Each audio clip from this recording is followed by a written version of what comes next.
does he have to get on?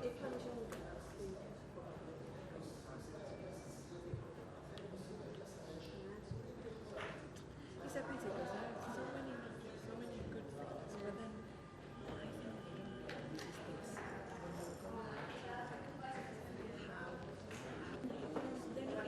I think they don't notice this when you go until then when you actually go and meet to say, oh yeah, well,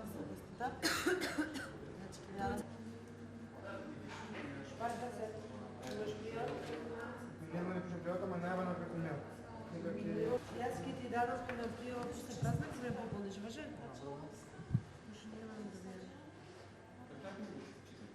Пијавата сигурно не е пуштена, само да го обнови наведнъж да ја чуе. Таа спестени. Не, тоа е назад. Ако немаме спестени во овој кризен се. Може се видите.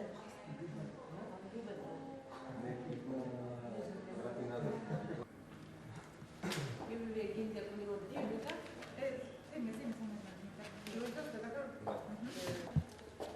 Живота се се агенти.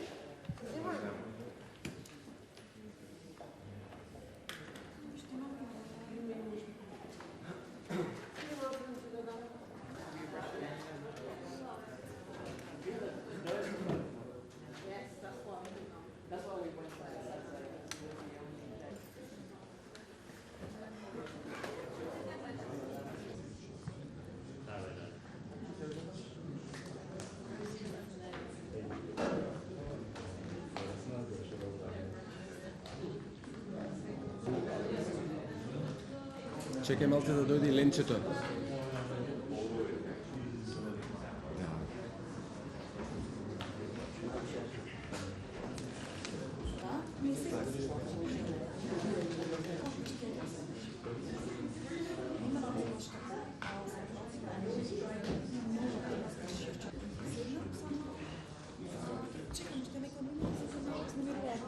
Добро.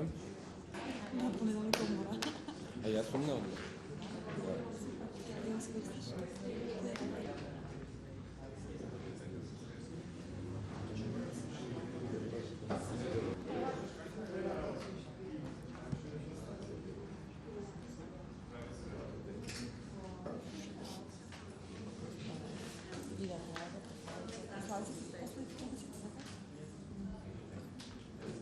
До вечер имате желето. Слободно съм гледам. Некој ваши, ако имате да истера да ги води, да ги... Слободно съм гледам. Търсим на место. Ако немате кој да го води... Не, денеска до 6 ки останала. Сърво, 5 до 6. Да не треба да се жура. Па да, вече 16 минути отидувам. Кој дојде, дојде. Ке дојде другите сигурно, ама ке си качкаме.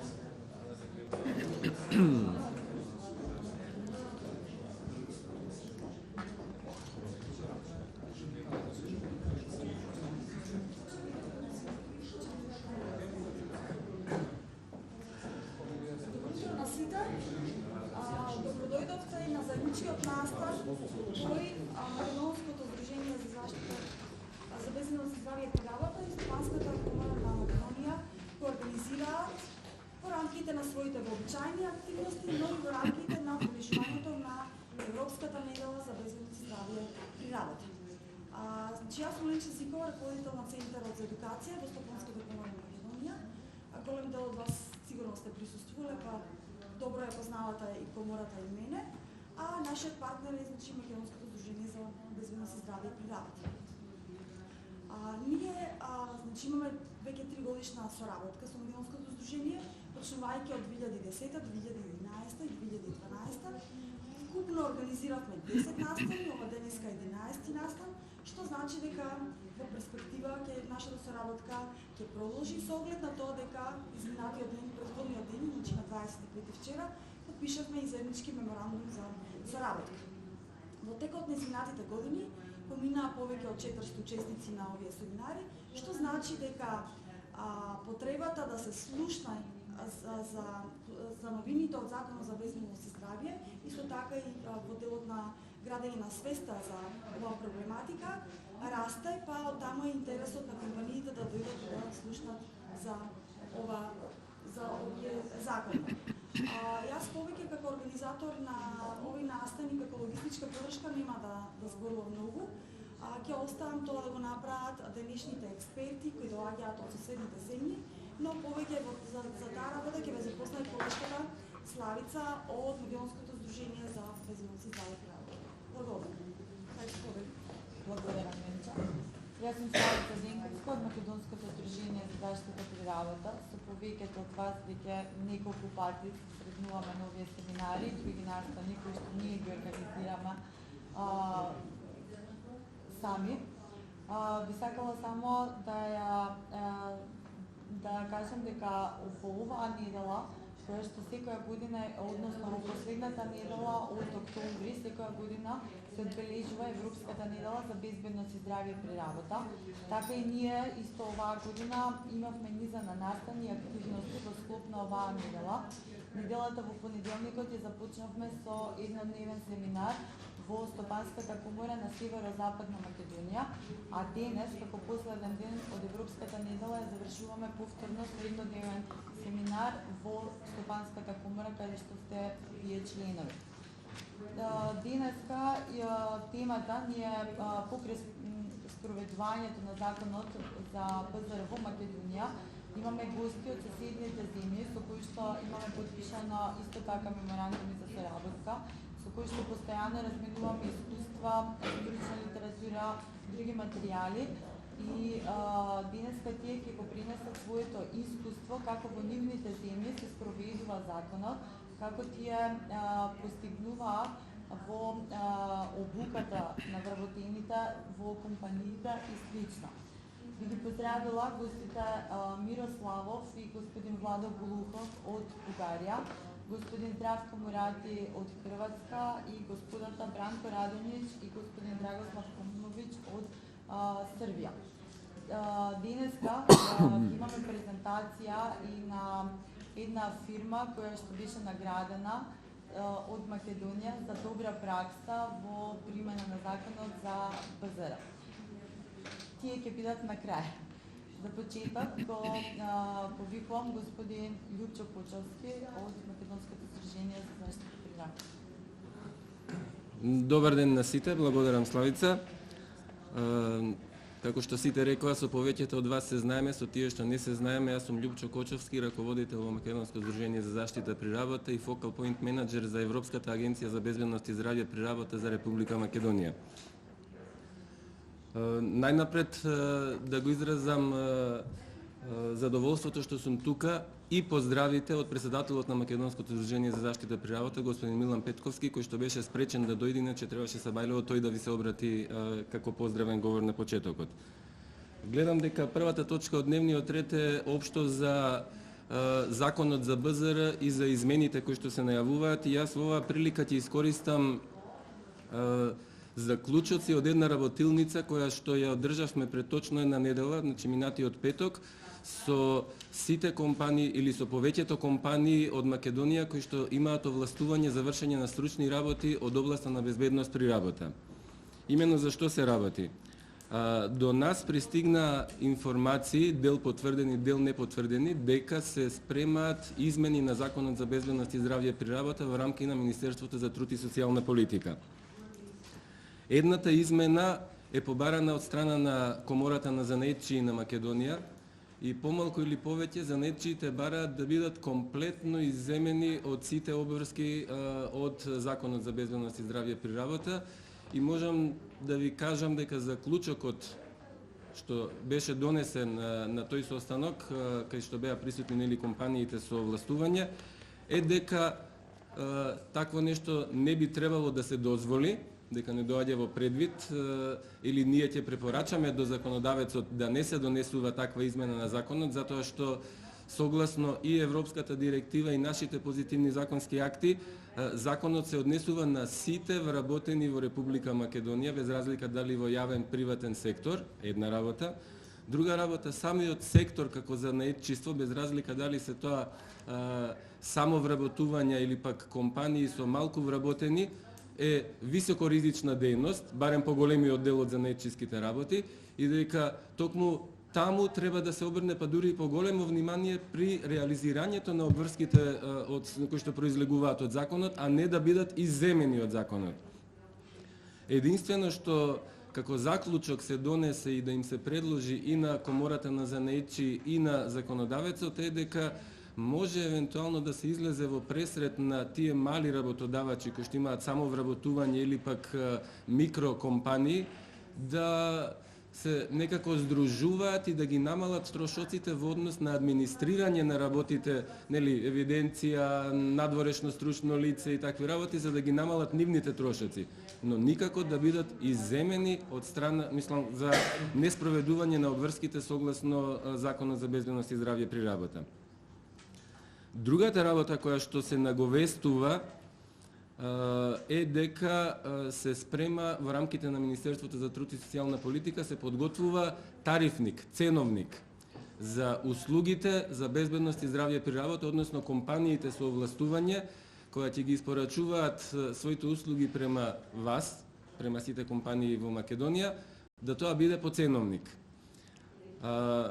Примерот постои веќе во Македонија затоа што за нели сите знаете дека за дел од обврските согласно Законот и безбедност и здравје при работа што се однесува на периодичните здравствени прегледи, тоа е веќе согласно ценовник донесен од страна на Министерство за здравство, но пак информациите кои што ги имаме ние и кои што ги кажуваат самите доктори по медицина на труд, тој ценовник не се почитува. Не се почитува од едноставна причина што нема казнени одредби што ќе се случи доколку некој не го почитува. Таму се наведени цените во ценовникот за периодични прегледи и има два вида на цени. Без разлика што има 4 категории на медицински прегледи, има два вида на цени. Едни цени се фиксни, значи вели за пакет 1, 2 и 3 од медицински прегледи, цената е 800, 1000, 1200, небитно, веќе не ме држите за збор за цените, а за последниот четвртиот пакет кај што се налагаат повеќе испитувања, дадена е минимална цена. Значи таа ќе биде од тука па нагоре. Предпоставуваме дека истиот принцип ќе сакаат да го задржат и во дело што се однесува на безбедност при работа, но можам да ви кажам дека заклучокот на повеќето компании со овластување кои што беа на минато неделната работилница е тоа да не се да се препорача на законодавецот да не се донесува тарифник, ценовник. Затоа што донесувањето многу повеќе ќе ја уназади оваа дејност, затоа што не може да се изедначат ризиците на работно место по индустрии или по не знам таму мали компании, големи компании, дека најверојатно треба да постојат или пак минимални цени, или пак да постои некаква рамка во која што треба да се движат сите тие цени. Од друга страна, доколку дури се размислува и упорно се инсистира на донесување на ваков ценовник, тогаш од страна на компаниите ќе биде побарано преку Македонското здружение за заштита при работа да учествуваат во евентуална работна група која што ќе ги донесува тие цени, затоа што ќе се побара да се донесе највозможно детален план на сите поединечни работни места и сите активности кои што се однесуваат на едно одредено работно место, за да тоа биде дефинирано однапред и регулирано. Третата работа која што е многу битна тука е она што фали во делот со медицина на труд, казнени одредби. Што доколку некој не ги почитува тие веќе договорени цени. Значи, ова сето како заклучоци донесени на таа тркалезна маса ќе бидат проследени од наша страна до законодавецот, значи до Министерството за труд и социјална политика, до Владата на Република Македонија и до Националниот совет за безбедност и здравје при работа и ќе се обидеме да врз основа на сите тие активности влијаеме на донесувањето на еден таков закон. Во меѓувреме, додека сето тоа се случуваше во Македонија, јас ги замолив и денешните гости од Бугарија, Хрватска и Србија, ги прашав всушност дали во нивните земји постои такво нешто, дали постои тарифник, ценовник, регулирање на било какви одредби, и од тоа што го слушнав од нив, верувам дека истите ќе го пренесат денеска, дека во ниту една земја не постои ценовник, туку тоа е оставено на пазарот да го одреди. Единствено што го дознавме како информација и ја проверивме е дека во Црна Гора постојат одредени цени, но тие цени не се донесени од страна на државата, од страна на законодавецот, туку самите фирми со овластување седнале, се договориле кои се нивни минимални цени и потпишале некаков еснавски кодекс на однесување дека нема да ги нарушат тие цени. Дали тоа функционира или не знаеме, но постои кодекс на однесување помеѓу фирмите. Значи, тоа е она што е во моментов, нели, што ние го знаеме дека се подготвува во Министерството за труд и социјална политика, и мислам дека уште една работа која што ќе се случи, делумно веќе е започната, нели знаете дека пред неколку месеци се донесе правилник за континуирана едукација на стручните лица, но тој правилник не донесува никакви обврски, едноставно е само правилник дека е потребна едукација, континуирана едукација на стручните лица. Верувам дека во законот ќе се вметне одредба дека дополнително со правилник ќе се уреди како, колку и што треба да исполни стручното лице, за да не биде во ситуација дека кога еднаш ќе положи за стручно лице и таа лиценца да му важи за навек, туку дека во текот на една година треба да посетува семинари, конференции, да пишува трудови, книги, да објавува материјали и за тоа да добива одреден број на поени од комисија во која, нели, која што државата ќе одреди и ќе одредува колку поени за кој настан се добиваат. Тука верувам дека ќе го искористиме словенското искуство, каде што кај нив беше кажано дека секое стручно лице за да ја задржи својата лиценца треба да собере најмалку 20 поени во тек на една година или пак 100 поени во тек на 5 години, да бидат разместени можеби не секоја година 20, ама 100 поени во тек на 5 години, и доколку не ги обезбеди тие 100 поени во тек на 5 години, ја губи лиценцата и треба да полага однова. Со тоа веруваме и ние и законодавецот дека малце ќе ги мотивира стручните лица да се дообразуваат, да ги следат новите текови, затоа што заштитата при работа не е еднаш за секогаш дадена, посебно новите технологии кои што не обкружуваат насекаде и дека секојдневно се соочуваме со нови ризици. Веруваме дека со еден таков потек ќе придонесеме за континуирано подигнување на свеста пред се на стручните лица кои што понатаму треба да влијаат во своите компании за безбедноста при работа на сите вработени. Што се однесува до, нели, како што е првата тема, евентуални измени на законот, во моментов ние можеме да споделиме толку со вас, доколку некој би сакал да постави прашање или да даде иницијатива, затоа што верувам дека ќе имаме можност да ги споделиме тие работи со законодавецот, повелете, ние сме секогаш отворени за секакви идеи и иницијативи и верувајте, тие ги споделуваме со релевантните институции во државата.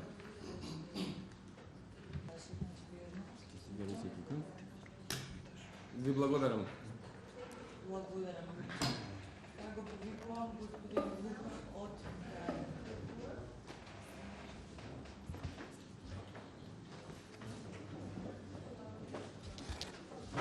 Благодаря ви. Добър ден на всички. Уважаеми колеги, гости на конференцията, безопасността и здравето при работа са приоритет не само на правителството на Република България, но и основна грижа на работодателите, защото те трябва да са конкурентоспособни на европейския и световния пазар, да се впишат успешно в икономиката, основана на знанието, да поддържат висока ефективност и мениджмент, основани на корпоративната социална отговорност. Необходимостта от постигане на по-високо качество при работа с минимален риск за работещите проистича не само от предните ангажименти на европейските директиви, но и от грижата на всички работодатели, синдикати и държава към човешкия капитал, който следва да произведе икономически растеж в страната. Нуждата от съществуването на неправителствена организация, която да обедини и подкрепи дейността на специалистите по безопасност и здраве при работа, предприятията, провокира и учредяването на Фондация Център по безопасност и здраве при работа. Фондацията Център по безопасност и здраве при работа официално е регистрирана през 2011 година, но реално нейната дейност стартира още в далечната 2004 година с провеждането на първия семинар на специалистите по безопасност и здраве при работа от клуба в град Пловдив. Доказаната полза от дейността на този клуб на специалистите по безопасност и здраве при работа инициира учредяването на клубове и в други райони на страната. По инициатива на управителния съвет на фондацията бяха създадени клубове на специалистите в градовете София, Стара Загора, Шумен, Русе, Враца, Разград, Варна. Виждате как се е обхванала цялата страна. В червено, които са отразени квадратчетата, там ще бъдат организирани клубове до края на 2012 година в Бургас и Благоевград. Фондацията Център по безопасност и здраве при работа, чрез обединяване и подкрепяне дейността на специалистите в изградените клубове в страната, си постави следните цели: да повишава знанието, компетентността и практическата насоченост на специалист, да работи за издигане престижа на професията специалист по БЗР, да подпомага професионалното израстване и реализиране на членовете на клубовете, както и организиране и активиране на тяхната дейност за решаване проблемите в областта на безопасността и здравето при работа, да оказва съдействие за внедряване, развитие и разпространяване на иновации, знания и опит в областта на безопасността и здравето при работа, да подпомага създаване на международни контакти за развитие на взаимоизгодно сътрудничество с родни организации от чужбина, да организира изучаването и разпространяването на опита на развитите страни в областта на условията на труд, както и добрите практики на водещи компании, да организира информационни кампании, свързани с основната и цел – здравословни и безопасни условия на труд в предприятията, да работи съвместно с партньорите си за превенция на трудовия травматизъм, както и за кампании за подпомагане на пострадалите при трудови злополуки, да споделя опита си, както и да оказва всякаква подкрепа в рамките на закона на всички организации и лица, имащи цели, свързани с безопасността при работа, да участва в съвместни проекти и кампании, свързани с целите. Екипа на фондацията съвместно с областната управа на град Пловдив и Търговско-промишлена камара България организира през трите последни години отбелязването на 28 април Световния ден по безопасност и здраве при работа, където гости бяха министри, депутати, областни управители, представители на синдикати и работодателски организации, както и представители на много предприятия от цялата страна. За стимулиране и подобряването на условията на труд в предприятията през 2010 година Изпълнителна агенция Главна инспекция по труда съвместно с фондацията организираха конкурс за определяне на носители на националните награди по здраве и безопасност при работа. В конкурса участваха предприятията от всички икономически дейности, които не са допуснали смъртна злополука или злополука довела до инвалидност през последните 3 години. Наградените се състезаваха в 3 категории – малки, средни и големи предприятия. Фондацията със собствени средства осигури и присъствието на всички председатели на клубовете по време на 19-я световен конгрес през месец септември през 2011 година в Република Турция, за да могат те от своя страна да предадат чуждестранния опит и добри практики в България на своите членове. Изискванията за безопасност и здравословни условия на труд са задължителни за всички предприятия и места, където се осъществява трудова дейност, независимо от формата на организацията, вида на собственост и основаването, на което се извършва работата. Работодателят е длъжен да осигури здравословни и безопасни условия на работещите, като предлага необходимите мерки, включително предоставяне на информация и обучение на работещите.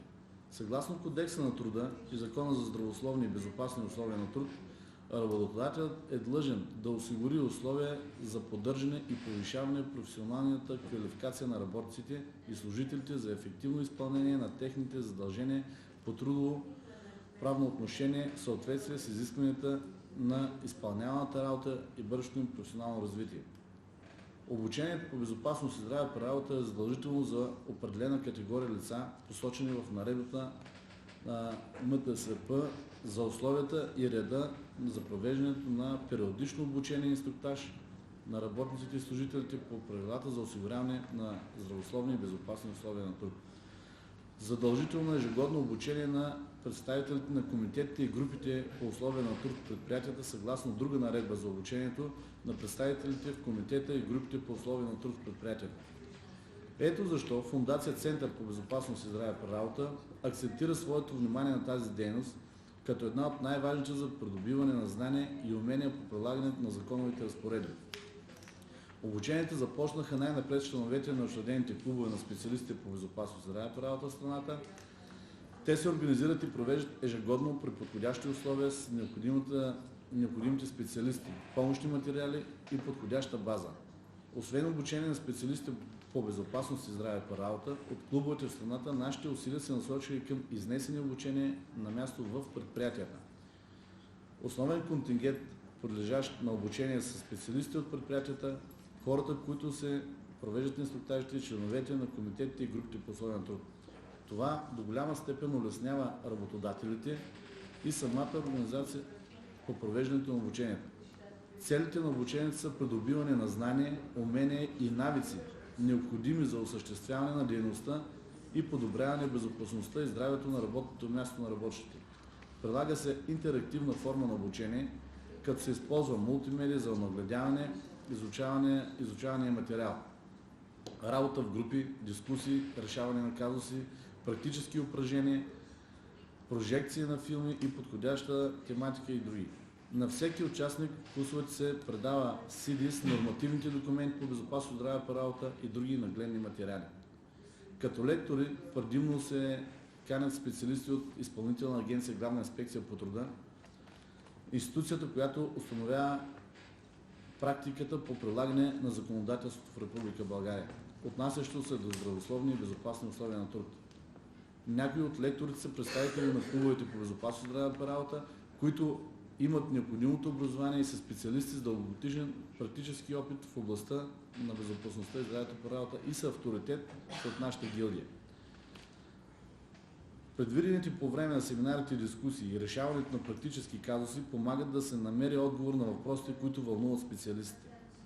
На семинарите се обръща сериозно внимание на основните принципи за осигуряване на здравословни и безопасни условия на труд с практическото им прилагане както в изпълнението на нормативни актове, така и според утвърдилите за страната и чужбина добри практики и подходящи за постигане на най-важната задача – опазване човешкия живот. За постигането на по-добри резултати, Фондацията сключи договори за сътрудничество и взаимопомощ с Български червен кръст и Търговско-промишлена камара, с които успешно реализира и няколко инициативи, между които и разработване на правила по безопасност и здраве при работа в 6 бранша. Това е голяма оценка за нашите капацитетни възможности, както и специалисти и стимул за усъвършенстване на дейността ни в бъдеще. Основно се акцентира на задължението на работодателя за осигуряване на здравословни и безопасни условия на труд в предприятието, както и запознаването с настъпилите нормативни промени и изпълнението на всички регламентирани по нормативната уредба във връзка с тези условия. Обучение, освен че дават необходимите знания на специалистите, работещи в тази област, им изграждат и самочувствието на знаещи, можещи, на хора с уважавана професия. Фондацията – партньор в Европейската агенция по безопасност и здраве при работа в кампанията да работим заедно за превенцията на риска. Като бъдещи инициативи, които ни предстоят на преден план, са подписването на споразумението, което вече е факт с Македонското сдружение за защита при работа, на които сме много благодарни за оказаната помощ в подкрепа на начинанието ни и те бяха добър пример и стимул, за да бъдем ние по-активни. Вече е готов за печат и първи брой на списание по безопасност и здраве при работа, което ще се издава от 2013 година. То е предназначено за специалисти, работещи в тази област и ще се разпространява безплатно на членовете на клубовете по безопасност и здраве при работа. Това е още една форма за подпомагане на дейността, за популяризиране на добрата практика, за повече знания и умения по безопасност и здраве при работа. Можем с голяма доза самочувствие да заявим, че сме постигнали в голяма степен набелязаните при учредяването на фондацията цели.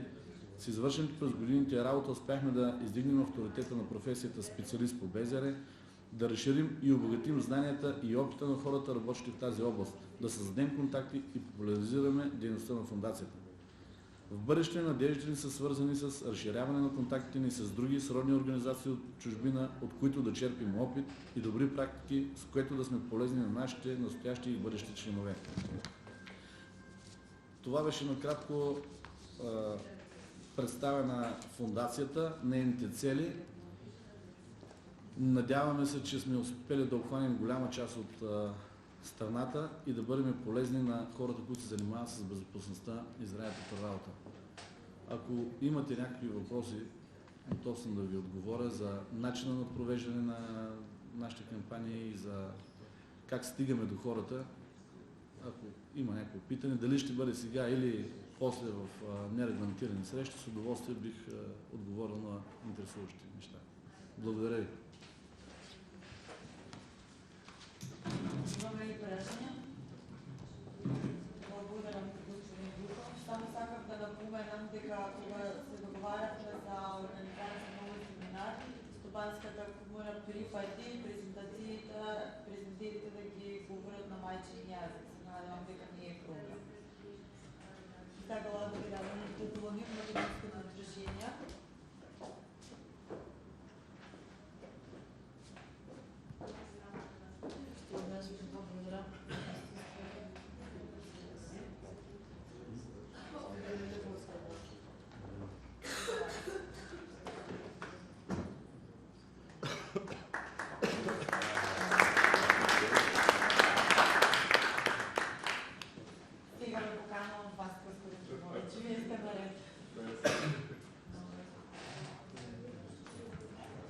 Znači, to je nevladina organizacija koja participira u svim telima bezbednosti i zdravlja na radu. Moja malenkost je i član Nacionalnog savjeta za bezbednost i zdravlje na radu Srbije, po odluci Vlade Srbije, i član sam radne grupe za analizu primene sistema bezbednosti i zdravlja na radu i predloga za izmenu dopunu zakona i podzakonskih propisa. Nešto poput onoga što je rekao naš domaćin Ljupčo, i mi smo u Srbiji u postupku analize sistema bezbednosti i zdravlja na radu i davanje predloga za izmene i dopune zakona o bezbednosti i zdravlja na radu i podzakonskih propisa. Taj smo posao prošle godine uradili. Ove godine radimo pripremu dokumenta, iduća godina je najavljena kao godina izmene dopuna zakona i podzakonskih propisa. Srbija je krenula u implementaciju bezbednosti i zdravlja na radu prema dokumentu koje je Evropska unija uradila, to se zove Bela knjiga. I Belom knjigom je definisano su dve faze. Prva jeste da u zakonu o bezbednosti i zdravlja na radu moramo da damo okvire definisane okvirnom direktivom 391 i konvenciji 155 i 161 i to smo uradili 2005. godine. Iza toga bili smo obavezni da uradimo i da transponujemo 18 pojedinačnih direktiva, mi smo uradili 16, dve su u postupku, ovih dana očekujemo uredbu o ih zaštiti i još je nejezične značenja i završit ćemo postupak tranzicije, odnosno transponovanja svih ovih podzakonskih propisa.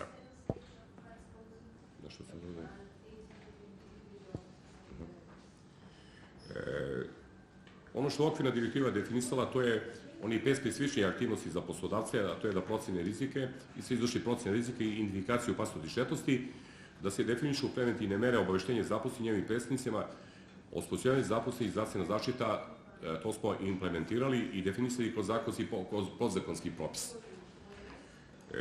Većina podzakonskih propisa koji su prošle i preprošle godine donete imaju odloženo dejstvo sa primjenom od 2015. i 2016. godine. Buka, hemijske štetnosti i mutagene i teratogene materije.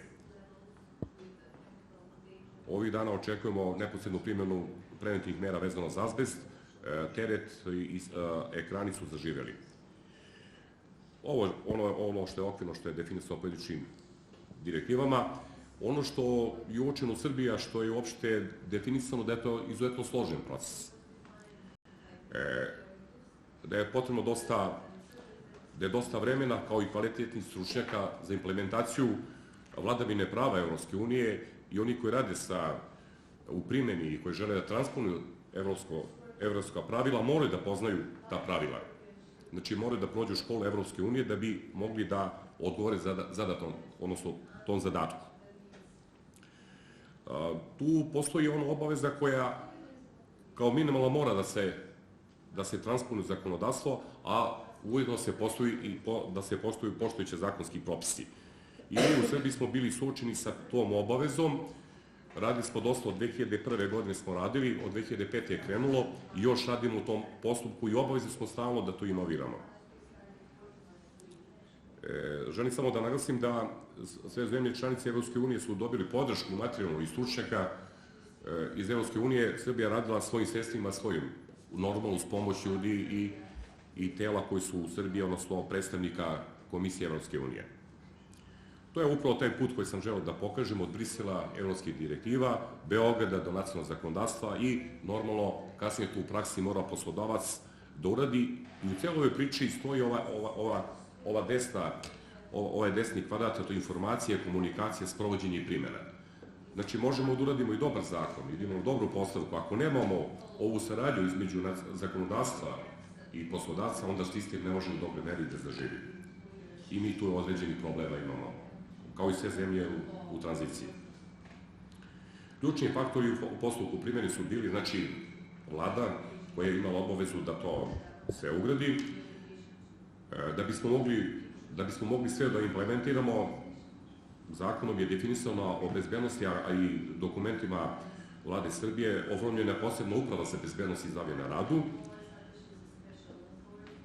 Normalno, da bi sproveli ukupnu politiku bezbednosti po pravilima Evropske unije, oformili smo 2 tripartitna tela, znači Socijalno-ekonomski savjet kao najviše telo po odluci Vlade Srbije i savjetovno telo koje se zove Savet za bezbednost i zdravlje na radu, koji živi i koji postoji od 2005. godine.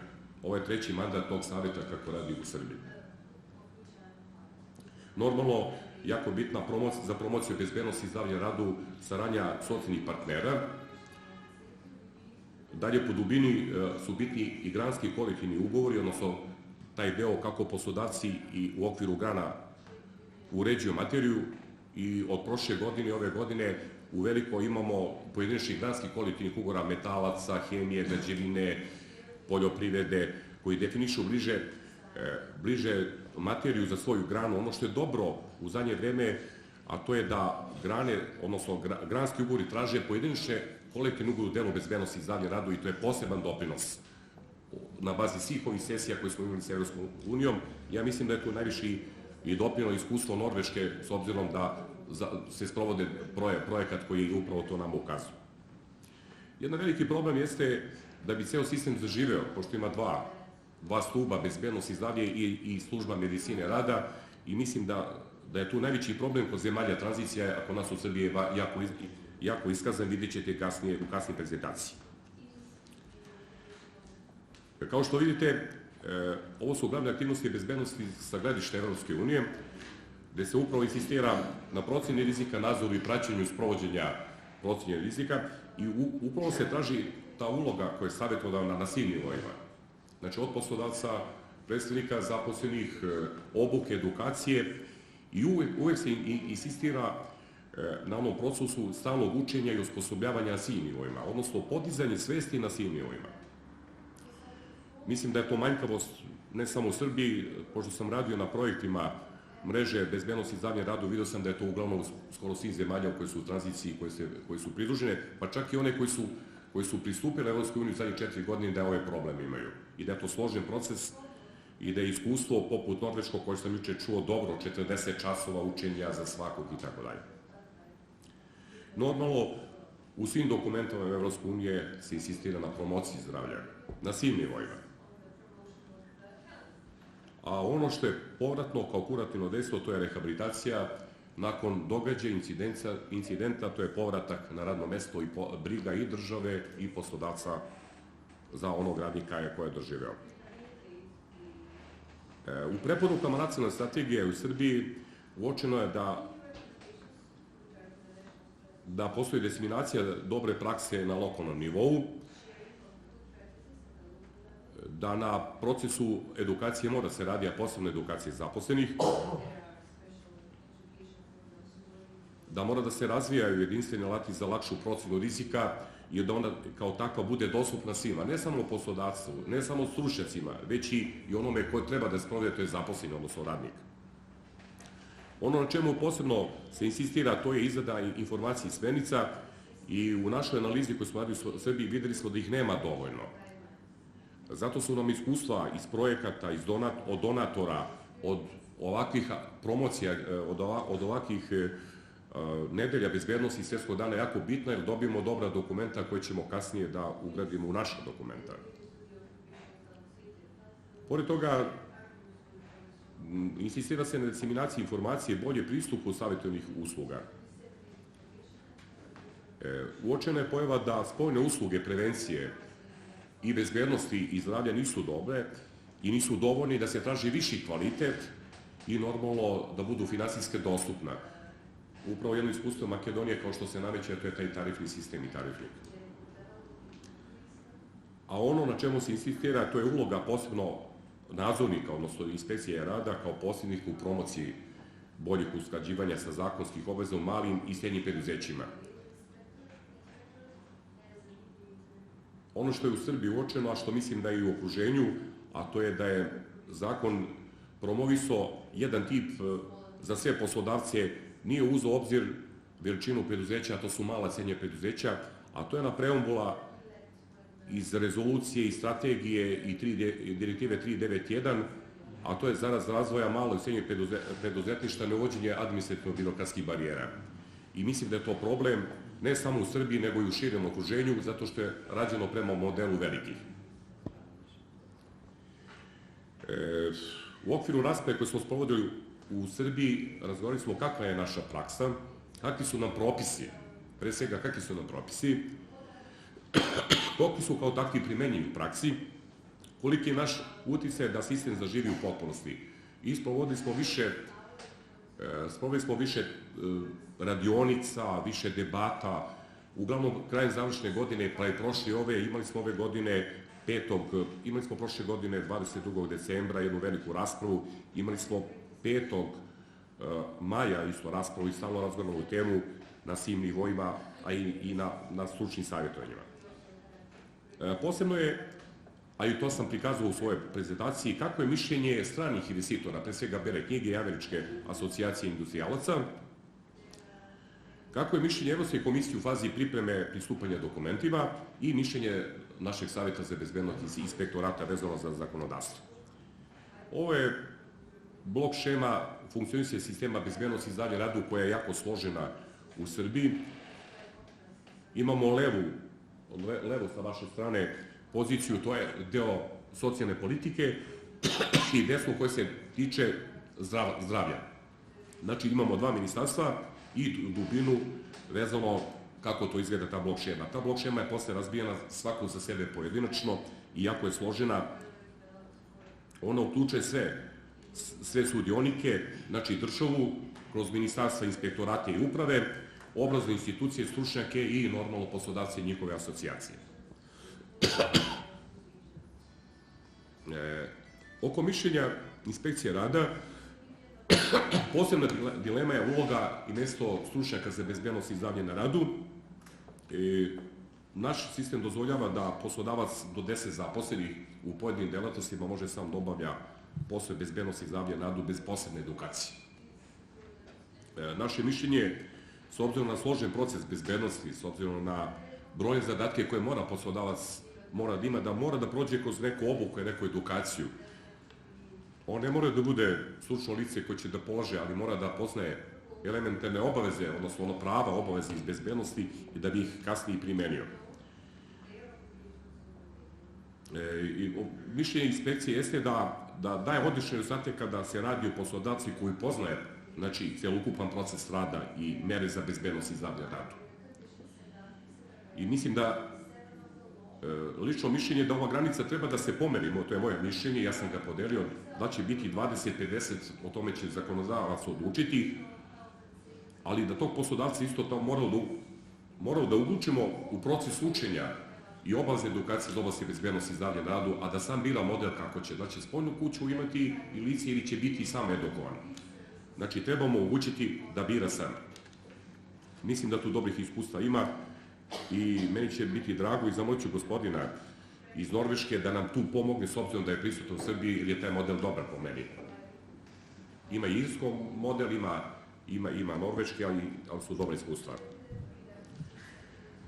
I ovdje daje se mišljenje vezano za mišljenje upravo u toj analizi, s obzirom veliki su problemi kod malih preduzetnika koji se bave, koji nisu usluge, nego su proizvodna delatnost, na primjer građevinarstvo, a rade, na primjer, završne radove, oni su u jako složenoj situaciji s obzirom da nemamo odgovarajući model za takve poslodavce. Drugi problem koji se nameće iz inspekcijskog pregleda i uvida, a to je neograničeni broj koliko može pravno lice, odnosno pravi subjekat sa licencom da obavlja poslove kod poslodavaca. Analizali smo situaciju i bile su oduzete u 4 slučaja licence pravnim licima zato što su obavljali N broj, preko 100 lica. Čak su bili i neadekvatno stručno obučena kao lica koji su obavljali sa višom školom, jer naše zakonodavstvo kaže da mora sa visokom stručnom školom.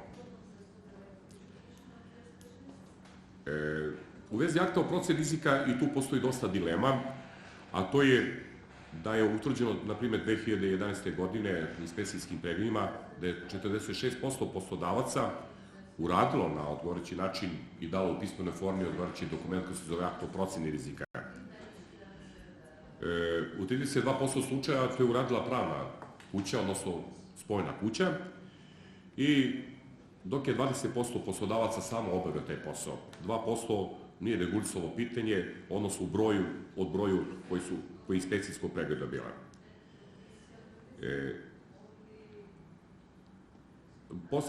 Posebna priča je tipski urađeni dokumenti za poslodavca koji se rade često puta i online, zato što u Srbiji ne postoji obaveza revizije i uvida od nekog trećeg lica koji bi rekao valjanost tog dokumenta.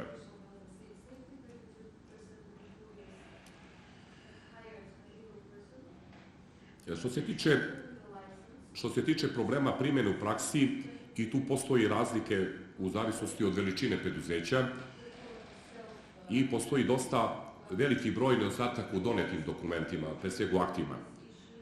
Uglavnom, dokumenta da kažemo 60% slučaja su formalno urađeni i završavaju u fioci poslodavca da bi se zadovoljila zakonska forma, a jedan deo dokumenta rađen je čak i neprihvatljiv. Ovo je mišljenje inspekcije. Mnogi poslodavci pa i procjenjivači rizika nisu shvatili suštinu ovog akta, već samo formalno sprovode proceduru smatrujući da su na način izvršili zakonsku obavezu. Ja želim samo da kažem da postoji ozbiljni poslodavac u Srbiji, to su uglavnom strane kompanije koje nameću drugu praksu i ta praksa nameće drugačiji ambijent u zadnje vreme u Srbiji zato što se Srbija otvorena prema stranom kapitalu i ta iskustva doprinose poboljšanju ukupnog ambijenta.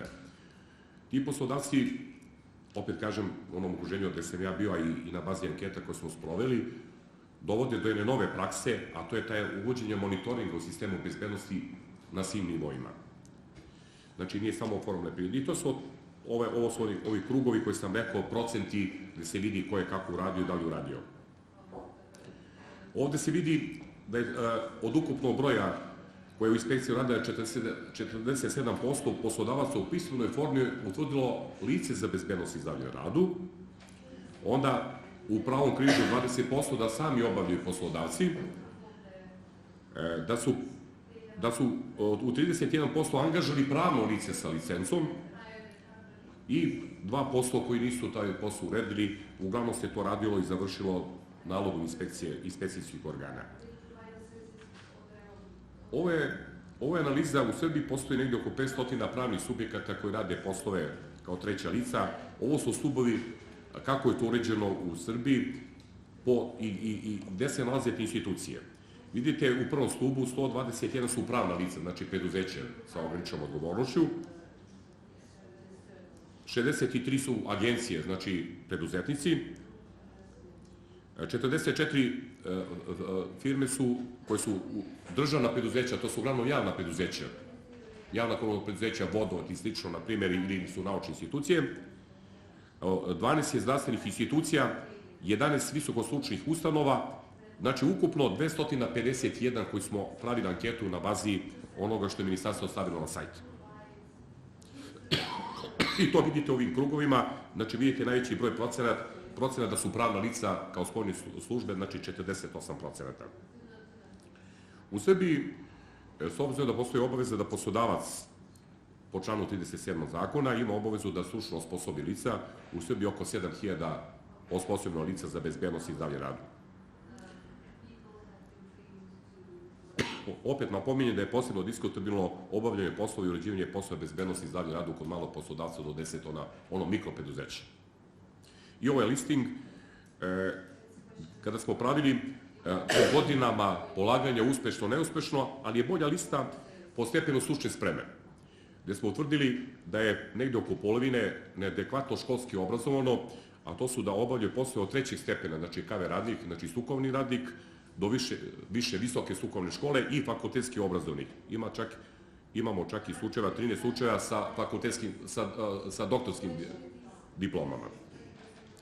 I to je ova donja tabela koja pokazuje crtu do srednjeg školskog obrazovanja, kada smo povukli, to je u 2011. godini, jer u Srbiji stoji obaveza učenja, odnosno pripremne polaganja, bez obaveze kontrolne profesionalne edukacije. Mi smo pre 2 godine pokrenuli zahtev, ove godine u kampanji i takav zahtev, iduće godine radimo pravilnik o profesionalnoj kontrolnoj edukaciji. I to su ti brojevi, kao što vidite. Ova tabela ukazuje koliko je broj ljudi radi samo poslove bezbednosti i zdravlja na radu, a koliko su njih angažani da radi druge poslove. To je uglavnom u privatnom sektoru, gde lice za bezbednost, pored ovih poslova, mora da obavlja i niz drugih poslova. Želi smo da pokažemo koliko je poslodavac dao značaja primjeni mera bezbednosti i tom licu koja obavlja poslove da bude samostalno i da obavlja samo te poslove. Posebno je složen u proizvodnim delatnostima, na primjer u građevinarstvu, u metalskoj industriji, kada lice za bezbednost, pored ovih poslova, obavlja i druge poslove, održavanja, transporta, protivpožarne zaštite, ekologije, onda nema dovoljno vremena za ove poslove. Onda smo radili analizu na 100 ispitanika vezano kod pravnih subjekata, a posebno u oblasti građevinarstva, šta misle, koji su problemi sa kojima se lice, koje stručno lice susreće u svom radu. Videli smo da u 2,43% je nedostatak samostalnosti i nezavisnosti u radu. Uglavnom veliki, najveći broj je, vidite, onu treću od ozole, a to je nedovoljan pristup saznanjima i mogućnost unapređenja i usavršavanja znanja i edukacijama, nedostatak razumevanja poslodavca za sprovođenje je 14%, ali najviši broj je odgovorio da nemaju dovoljnu komunikaciju sa državnim organima, to je 42, odnosno skoro 43%. I upravo to na dijagramu se pokazuje kako to izgleda. Ovde pokazuje kakva je struktura i kakve su organizovani poslovi kod tih građevinara i vidimo da je sam poslodavac u 36%, 37% uradio u okviru svoje službe bez angažovanja. Znači, opet ukazuje da je veliki problem u organizaciji posla u građevinarstvu, zato što je najveći broj ljudi angažovan van firme. I tu su problemi.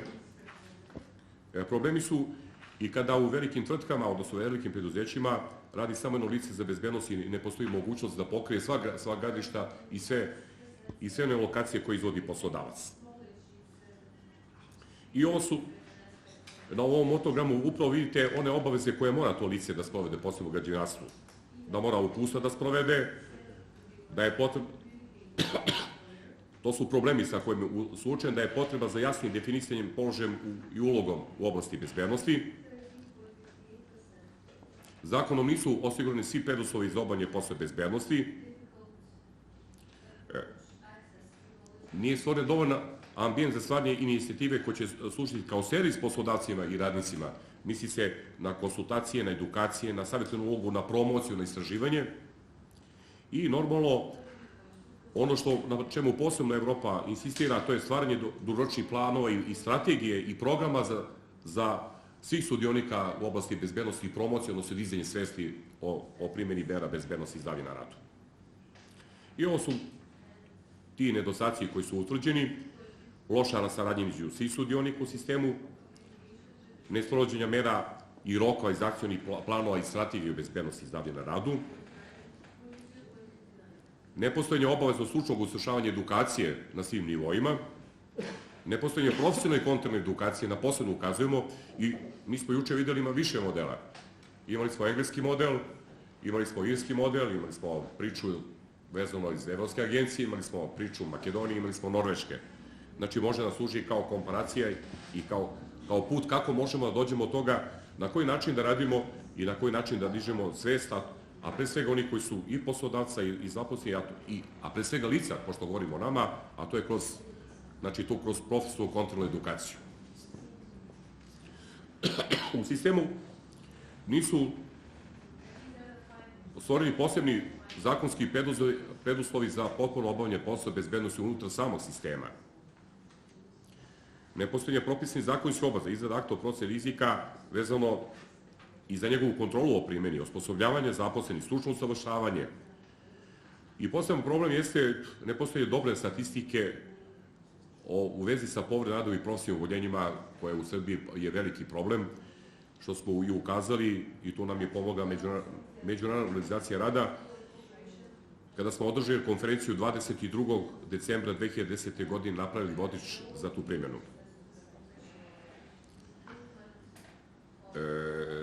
Ono što je posebno ukazano, a to je problem pregled ispitivanja opreme za rad i radne okoline, zato što ne postoji nezavisnih autoriteta i tela, a to se zove akreditovana laboratorija za pregled ispitivanja i uporednih podataka vezano za pregled ispitivanja. Ono na što posebno ukazuju strane firme u Srbiji, to je obaveza koja je nametnuta pregled ispitivanja opreme koja na zapadu ne postoji, a to je obaveza poslodavca kroz održavanje. Što se tiče lica za bezbednost, stručnih lica, evidentno je da s obzirom na broj poslodavaca i preduzetnika u Srbiji je veoma mali broj ljudi osposobljen da obavlja ove stručne poslove. Znači, imamo veoma mali broj kompetentnih lica za obavljanje jako složeni po nama, a u pojedinim sektorima i odvornih posla za obavljanje posle bezbednosti i zdravlja radu. Visokorizične grane, građevinarstvo, metalska struka, građevinarstvo i sl. Polaganje stručnog ispita po modelu jednakom za sve, bez razlika na obrazovanje i poslove koje će obavljati, mislimo da je jedna od prepreka razvoja sistema bezbednosti.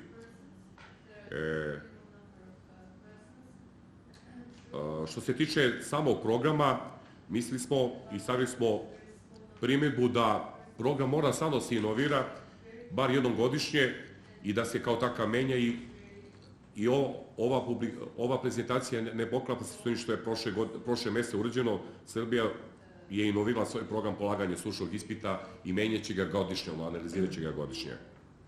Ali poseban problem je jednom za uvek model. Naime, i priča koju smo čuli juče i ovih dana je upravo ukazuje da i Srbija mora da menja taj model, znači mora da uđe u program kontrolne profesionalne edukacije. Kao predlog s naše strane, kao asocijacije, jeste da se uvede stepen osposobljavanja po stručnoj spremi, nešto poput Hrvatske, Italije, Nemačke, Britanije, i da zavisi od veličine firme i procenjenih rizika. Opet napominjem, postoji različitih modela, da svaka zemlja članica, ili ona koja želi da bude deo evropskog ambijenta, mora da izabere svoj vodič, ali normalno da uzme. Evropska asocijacija postoji insistira na ovome i na kontrolnu profesionalnu edukaciju.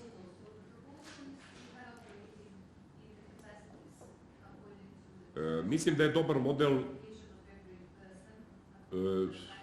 poput engleskog modela, on jeste složen i komplikovan, a to je da se asocijacije bave usavršavanjem, edukacijom, znači lica, oni koji će se baviti poslom, i da postoji obaveza, da će to biti preko bodova, preko obaveza ili 40 časova, norveški model, znači na tome treba svi da radimo. I kao poseban predlog jeste uvođenje pripremne nastave za poslodavce koji žele sami da se bave poslovima bezbednosti i zdravlja radu, upravo zbog one preambule i strategije koju sam naveo. Upravo Stoga smo bili i predlagači da se uvedu oštrije mere prema onima koje krše zakon, posebno licencirane kuće, a to je oduzimanje licenciji, obnavljanje i oduzimanje svih licencija onih koji se ogreše o praktično osposobljavanje. Dalje smo licence, odnosno dozvole za rad pravnih lica i subjekata u Srbiji nisu ograničene vremenski. Mislimo da treba to se revidira, dalje na 5 ili 10 godina to zakonodavac treba da uredi. Ali na bazi dokumenta Evropske unije zahtevali smo i uvođenje novih licencija, a to je da postoje naučne institucije, stručne, edukativne centri koji će vršiti i baviti se pripremom naslovom za stručna lica i za poslodavce radi promocije, bezbednosti i podizanja svesti na svim nivoima.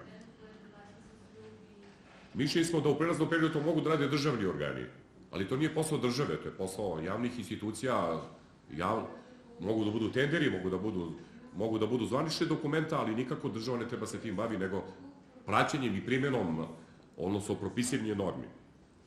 U tranziciji da, u prelaznom periodu da, ali kasnije to mora da budu javni poslovi. U Srbiji je poseban problem, a to je mesto i uloga službe medicine rada. Ovo su dokumenta koji propisuju tu obavezu i vidjet ćete zbog čega to u Srbiji kažemo.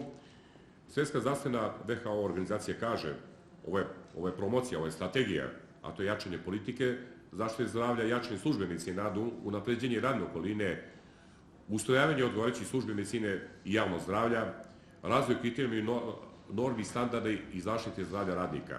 Znači, opet kažem, da ne posebno povlačim, to imate u prezentaciji.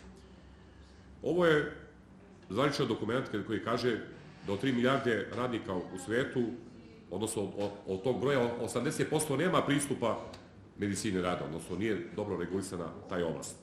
Odnosno, nije dostupna svim zaposlenim ljudima. Poseban problem oblikovanje službe medicine rada na lokalima, odnosno na nacionalnim tijelima i lokalima prema strategiji, zdravstvenoj strategiji. I normalno u tom kontekstu posebno saradnja sa službom i sa licima koji se bave profesionalnom bezbednošću i zdravlja, odnosno sa poslodavcima radi unapređenja uopšte oko zdravlja.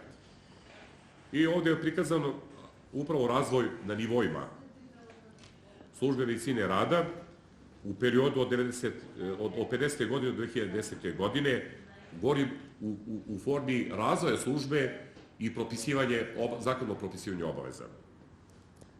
Slika kaže sasvim drugačije ovo iz Zajoša, koje kaže koliki broj ljudi treba da pokrije, odnosno zaposlenih treba da pokrije jedan lekar i koliko broj medicinskih osoblja. Znači, na 5000 zaposlenih treba da postoji jedan lekar medicine rada i 2 sestre. I nama je u jednom projektu koji smo sprovodili oko mreže bezbednosti i zdravlja rada u Balkanu i jugoistočnoj Evropi, upravo na tome u Centru za edukaciju zdravstvenog osoblja u Salvatoriju, znači u donatorskom centru, upravo na tome potencijalno kako se osposobljavaju. Normalno, pored obaveze stalne profesionalne edukacije za obavljanje posla jako složeno bezbednost i zdravlja je posebno se insistiralo na obuci ono nižeg osoblja, to su medicinskih sestara. Jer deo posla u tom delu, u samoj ordinaciji. I ono što je jako specifično, ono što je na podneblju Balkana i jugoistočne Evrope, a to su službe medicine rada, jer se ne prepoznaju i ne definišu poslovne uloge specijalističkih medicinskih ordinacija. Radeći kroz naš zakon u članu 41. je definisana obaveza službe medicine rada, nigde se ne promoviše, znači, ordinacija i specijalistička ordinacija medicine rada, a u podzakonskim propisima, vezano za ekrane, vezano za dizanje tereta, vezano za hemikalije, vezano za azbest, vezano za buku, definiše se obaveza ciljanih specijalističkih pregleda, odnosno promoviše se ordinacija. Znači, u zakonu taj deo nije uređen, pa mora naknadno da ga uredimo. I upravo to je mreža, kao što sam rekao, mreža zdravstvenih usluga i onih sudionika koji učestvuju, da ne bi posebno oduzimao vreme u tom delu. Vezano za ustanove koje se bave poslovima u Srbiji, to je Institut za javno zdravlje Srbije kao najviše telo, Republički zavod za zdravstveno osiguranje i penzijsko osiguranje. Dugo godina doktrina medicine rada u Srbiji zasnivala se jedinstvu promotivne i kurativne delatnosti. Ja u praksi je uglavnom dominirala, znači kada se dogodila onaj deo, znači kada se dogodi bilo kakav slučaj ili povreda ili zdravstvena tegoba vezano za kurativnu delatnost. Preventivna delatnost se sprovodila u suženom obimu i neredovno, a praktično se svodila samo na obavljanje prethodnih, odnosno onih obaveznih lekarskih pregleda koji su bili prethodni i periodični. I ovde upravo vidite broj, analizu iz 2005. do 2007. godine odnosa tih pregleda. I upravo vidite da su uglavnom najveći broj pregleda se obavljali samo zakonom ono što je propisano. A ovde vidite jednu listu koju smo dobili od Instituta za javno zdravlje, broj osoblja koje je zaposleno u Srbiji, odnosno broj je 278. U Srbiji je taj broj daleko manji, sad je po nekim brojkama 85 lekara medicine rada, odnosno 116, jer je zakon o zaštiti zdravlja definisao da se više ne finansira medicina rada na teret države, nego na teret sami se izdržavaju, prešli su da rade dohodovno i uglavnom lekari medicine rada prelaze u ono obavezu da su izabrani lekari. Tako da broj osoblja medicine rada nemamo adekvatan i nemamo broj ni dovoljan. A posebno apostrofiram što navodim i broj, što sam rekao, na 5000 zaposlenih treba da imamo mnogo lekara i medicinske sestre. Ono što je posebno simptomatično u Srbiji na modelu 278 medicinskog osoblja, to je starosna granica, da vidimo da nemamo mladih, nego da starosna granica se pomerila, tako da u jednom trenutku ćemo biti i u tim problemima. Pored toga što nemamo dovoljno zdravstvenog osoblja, imamo i starostnu strukturu jako staru za ovako složene poslove. I upravo vidite i prema polu, muško, žensko, plava boja, blue je muška, a crvena rid, znači woman, po polu. Vidite da kao medicinsko osoblje u Srbiji dominiraju žene. S obzirom na starostnu granicu, odlasku u penziju, znači već smo u problemima da nemamo adekvatno zdravlje, odnosno praćenje zdravlja zaposlenih. Znači, upravo zbog toga su i analize i dijagrami služili. Kažem opet, brojka, preporuka na 1.700.000 uposlenih u Srbiji potrebno je 300 specijalista medicine rada. Mi trenutno imamo broj od 82 do 116. Znači imamo nedostajućih, znači skoro 4 puta manje broj, znači broj zvaničnih specijalista medicine rada. A posebno, i upravo vidjet ćete kasnije u predlozi su bili upravo da se modelira sistem zdravlja da bude dostupan poslodavcu. Mislim da jedan od modela jeste da je moguće da to bude izabrani lekar medicine rada kao model, da bude podsticajno, možda u nekom, evo sad će odmah urati, već klima glavom, s obzirom na praksu Hrvatske, ali mislimo da u prvom trenutku možemo samo tako da podsticajno delamo. Jedan od problema jeste što mi u zadnjih 5 godina nemamo specijalizanata na medicini rada i to je jedan od problema. Znači, ne postoji, i problem je što i nema pristupa tripartitnim partnerima, s obzirom da otprilike se sve završava u sekcijama lekara i komora lekarskoj, ali se ne završava do onih kojima se pruže usluge. Problemi su i drugačije prirode. Kroz pravilnike ne postoji, odnosno kod normativna dokumenta ne postoji definisane parametri, odnosno ograničenja, ne postoji indikatori za maksimalne dozvoljene vrednosti, izloženosti, vremenskoj ekspoziciji, da bi se razvila medicina rada poput ovoga što se Evropa traži. Jedan od problema jeste što na čemu nije Srbija radila, to su ograničenja vezano za dizanje tereta, za izlaganje mutagnim kancerogenim materijama, hemikalijama, buci, to su rizičnim grupama, invalida, žene, trudnice i mladi. Postavljajući pitanje šta ćemo s ovim, dobio sam odgovor, pa to treba neko drugi da radi u ministarstvu. Znači, nije to deo bezbednosti, nego treba to da radimo iz ravnopravnih odnosa. A da bi se to uradilo, treba podrška socijalnog saveta, pa treba tripartitni savet, znači niko na tome trenutno radi, a to su te rizične grupe. Opet kažem, veliki je problem i po Eurostatu i po obavezima vezano za praćenje neusaglašenost liste vezano za indikatore praćenje broja povreda na radu i procjene oboljenja. Ako vam kažem da parametar koga mi dobijemo zvanično u instituciji inspekcije rada i dobijemo od fondova, da odnos broja povreda je 1:4. I to su upravo ti podaci gde moramo metodologije za praćenje i za vezano sistem registra da usaglasimo sa Eurostatom. Onda dalje, nesprovođenje, opet ponavljam, vidite po koji put kontinualna profesionalna edukacija na svim nivoima. Poslodavac, zaposleni, lica. Iz ove priče ne treba izuzeti i oni koji su nadzornici, a to je inspekciju rada. Ona mora da bude, da prati procesi, mora da postoji poseban program edukacije državnih organa. Normalnih zdravstvenih radnika, zdravstvenog osoblja. Jedan od problema je nepostojanje specijalizirane agencije, ustanove za zdravlje i bezbednost na radu. Mi ne postoji nacionalni zavod, imamo za javno zdravlje, ne postoji institucija u Srbiji kao takva koja će se brinuti i koja je u skladu sa strukturom uspostavljena Evropskoj uniji i državama Evropske unije. Znači, kada smo bili i kada smo svodili projekte, svuda su nas vodili u nacionalne institucije. Znači, tu su sve informacije, sva znanja, to je put vezano do državnih organa i veza između države i tripartitnih partnera. I opet kažem, da li je to ovlašćena specijalistička medicinska ordinacija, da je to služba, u tom pravcu mora da radimo personalno, znači da se radi personalizacija odgovornosti, znači da bi se došlo do poslodavca, da je on taj koji se stara o zdravlju, zato što Zakon o zdravstvenoj zaštiti obavezuje državu, poslodavce zaposlene za sprovođenje zdravlja.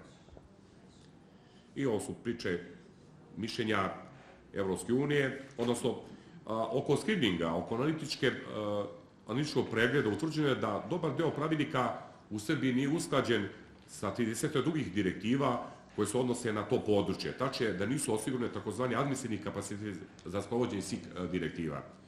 Kada govorimo o sistemu bezbednosti i zdravlja na radu, to nisu samo 18 pojedinačnih direktiva, nego to i bezbednost proizvoda. To je set proizvoda proizvodnje zaštitne opreme, gospodo iz Bugarske su rekle, a pričali smo i juče, ali imamo i nov proizvod, to se zove oprema za rad. Znači, taj deo moramo, i mislim da je to posebno terećenje za zemlje u tranziciji, odnosno koje se pridružuju. Znamo iskustva Španije i Portugalije kad je bilo definisano odloženi period primjene tih pravilnika za 4 do 5 godine. Imamo iskustvo od Hrvatske i Slovenije. Mislim da će i tu biti određeni problema i njihovi kod usklađivanja. A najveći broj donetih pravilnika, kažem, u Srbiji primjenjivaće se tek za 2 do 5 godina. Normalno, diskutabilno, to su administrativni kapaciteti za njihovo sprovođenje. Ima puno nepotrebnih birokratsko-administrativnih barijera, opet kažem, koje ograničavaju razvoj srednjeg i malog preduzetništva. Ne postoje set razvijenih alata, ja nisam vidio ni mnogo, vidio sam ih u Sloveniji doslovci da su pristupili na sajtu, ali koliko su u praksi diskutabilno je s obzirom na preduzeće koje radi u Srbiji, pa vidim da nema tu mnogo iskustava. A to je set alata koje je dostupno poslodavcu da bi lakše primenio bezbednost i zdravlje na radu. To je ono što bezbednost i zdravlje na radu je dostupna svima, znači i kroz publikacije i kroz edukacije, znači svuda je dostupna na zapadu, kod nas u tranziciji počeš od Slovenije kao prve, pa sad Hrvatske i tako dalje, to je nešto zavidno u formi, specifično, teško, složeno i tako dalje, nije dostupno svakome.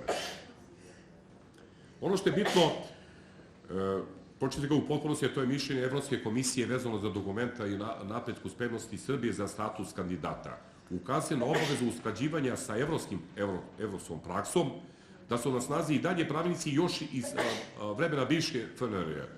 Mi naime u Srbiji imamo oko 50 starijih pravilnika koji još važe od 47. godine, 6. tako Branko, vezano za štamparsku delatnost pa nadalje. Isti je problem i u Sloveniji, i u Hrvatskoj i tako dalje. Čime se dovodi u pitanje usaglašenosti od određenih odredbi Zakona o bezbednosti i vladavine prava Evropske unije kao obaveze. Odnosno sa pravnom tekovinom, znači, Evropske unije. Onda nedostatak jedinstvenog sistema za registrovanje povrede na radu, nedostatak posebnog fonda u slučaju prevencije, odnosno povrede na radu, preporuka je da bi inspektori rada trebalo više da budu kao posebna primedba kod poslodavaca umesto što se bave pregledom raznih dokaza i izveštaja dokumenta. Znači, traži se veće prisustvo nadzornika na terenu i preventivno, proaktivno delovanje, a ne po papirima. Onda, kao posebno se insistira na jačanju, govorimo o dokumentu Evropske komisije, na jačanju i posticanju stručnih kadrova i kapaciteta za implementiranje evropskih tekovina i prava u nacionalno zakonodavstvo. Mislim da s ovim je suočena malo i provocirana gospodina Muratija, zato što je njima to nametnuto kao zemlja koja treba ovih dana, odnosno ovih meseci da se pridruže, koja treba bude članica. Evo, najkraće, naša priprema, ja kažem opet, bilo je dosta debata na ovu temu. Ovo je prezentacija koja je bila 5. maja ove godine, gde su bili predstavnici države. Oni su u prezentaciju uzeli u potpunosti da bi ušlo u razmatranje i analizu sistema, odnosno u mogućnost da se iz ovoga izvuče zaključak kao dopuna mogućih izmena propisa i zakona. S moje strane, najkraće mislim da više kritički osvrt, jer mišljenja smo da ono što je dobro ne treba pominjati, nego upravo ukazati na dati sugestije šta bi trebalo raditi. U prezentaciji sam posebno više puta apostrofirao bezbednost i zdravlje radu, pa pominjao građevinarstvo, zato što sam bio zamoljen od organizatora da kao lice za bezbednost koji se bavi poslovima bezbednosti dam jedan primer kako to se radi, pa sam izabrao slučaj, vidjet ćete u drugom delu, jednog velikog gradilišta koje je bilo zadnjih 2 godine najveće gradilište u Evropi. Sad, ako ima pitanja vezano za... Има прашања. Кога ќе направиме на крај како? Кога што рековте да се работа, може сам да ги врши своите работи. За кои работи се однесува? Дали конкретно на обуки проценки или тоа мора се пак да го изврши надгрешна институција, а да понатака тоа само го одржува системот самостојно? Razumio sam. Znači, pitanje je bilo da li i u kojim delatnostima i koje poslove može da rade lice za bezbednost do 10. Znači, ja nisam možda potpuno dao odgovor, odnosno nisam zagolicao vašu maštu. Znači, samo u pojedinim delatnostima, to su pre svega usluge, finansije i zdravstvo. Poslodavac može da obavlja sve poslove bezbednosti i zdravlja radu bez ikakve obaveze, bez ikakve redakcije, znači sam sve radi i obuke i osposobljavanja, izrade normativnih akata, izrade akta o proceni rizika, bez ikakvog ograničenja. I bez kontrole. Inače, akt o proceni rizika u Srbiji ne podleže kontroli. Odnosno, podleže inspekcijskoj kontroli. Znači, nema obavezu da neko nezavisno telo, neka treća kuća, neka licencirana kuća, po nekom posebnom propisu, to je isto bila naša primjedba u početku. Postoji još jedan drugi problem, mislim da je mnogo veći. Da bi se neko bavio poslovima bezbednosti kao treće lice, je dovoljno da on ima položen ispit 3 godine i iskustva na tim poslovima, da uplati određenu taksu u državi i da dobije licencu. I da sam, kao lice, može da radi svuda bez pomoći, znači i u građevinarstvu, i u hemiji, i u petrohemiji, i u ugostiteljstvu, i u prosveti, i u uslugama, odnosno, na primjer, u bankarstvu, i kao takva da radi sam procenu rizika, da sam potpisuje, normalno kad se utvrde poslovi sa rizikom da angažuje službu licenciranja, da je to problem. Isto je naša primjedba bila u tom delu, da treba da bude više sudionika, da bude obavezno učešće poslodavca, minimum 3 do 5 stručnih lica sa određenim iskustvom i da obavezno bude u toj kada radi za određenu delatnost stručnjak za tu oblast. Ako je hemija, ne znam, hemičar, toksikolog i tako dalje. Ne mora da ima položen ispit, ali mora da poznaje tehnologije. Sad vidjet ćemo šta ćemo.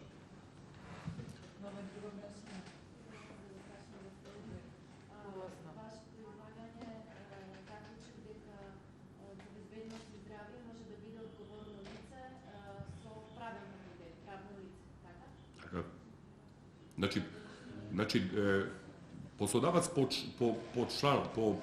po pravilima, odnosno po propisanim normi zakona, može da obavlja uslugama sam do 10, rekao sam koji, može da imenuje lice kod poslodavca, znači poslodavac izabere bez ograničenja školske spreme, odredi lice i to lice položi državni ispit i može da obavlja poslove kod tog poslodavca.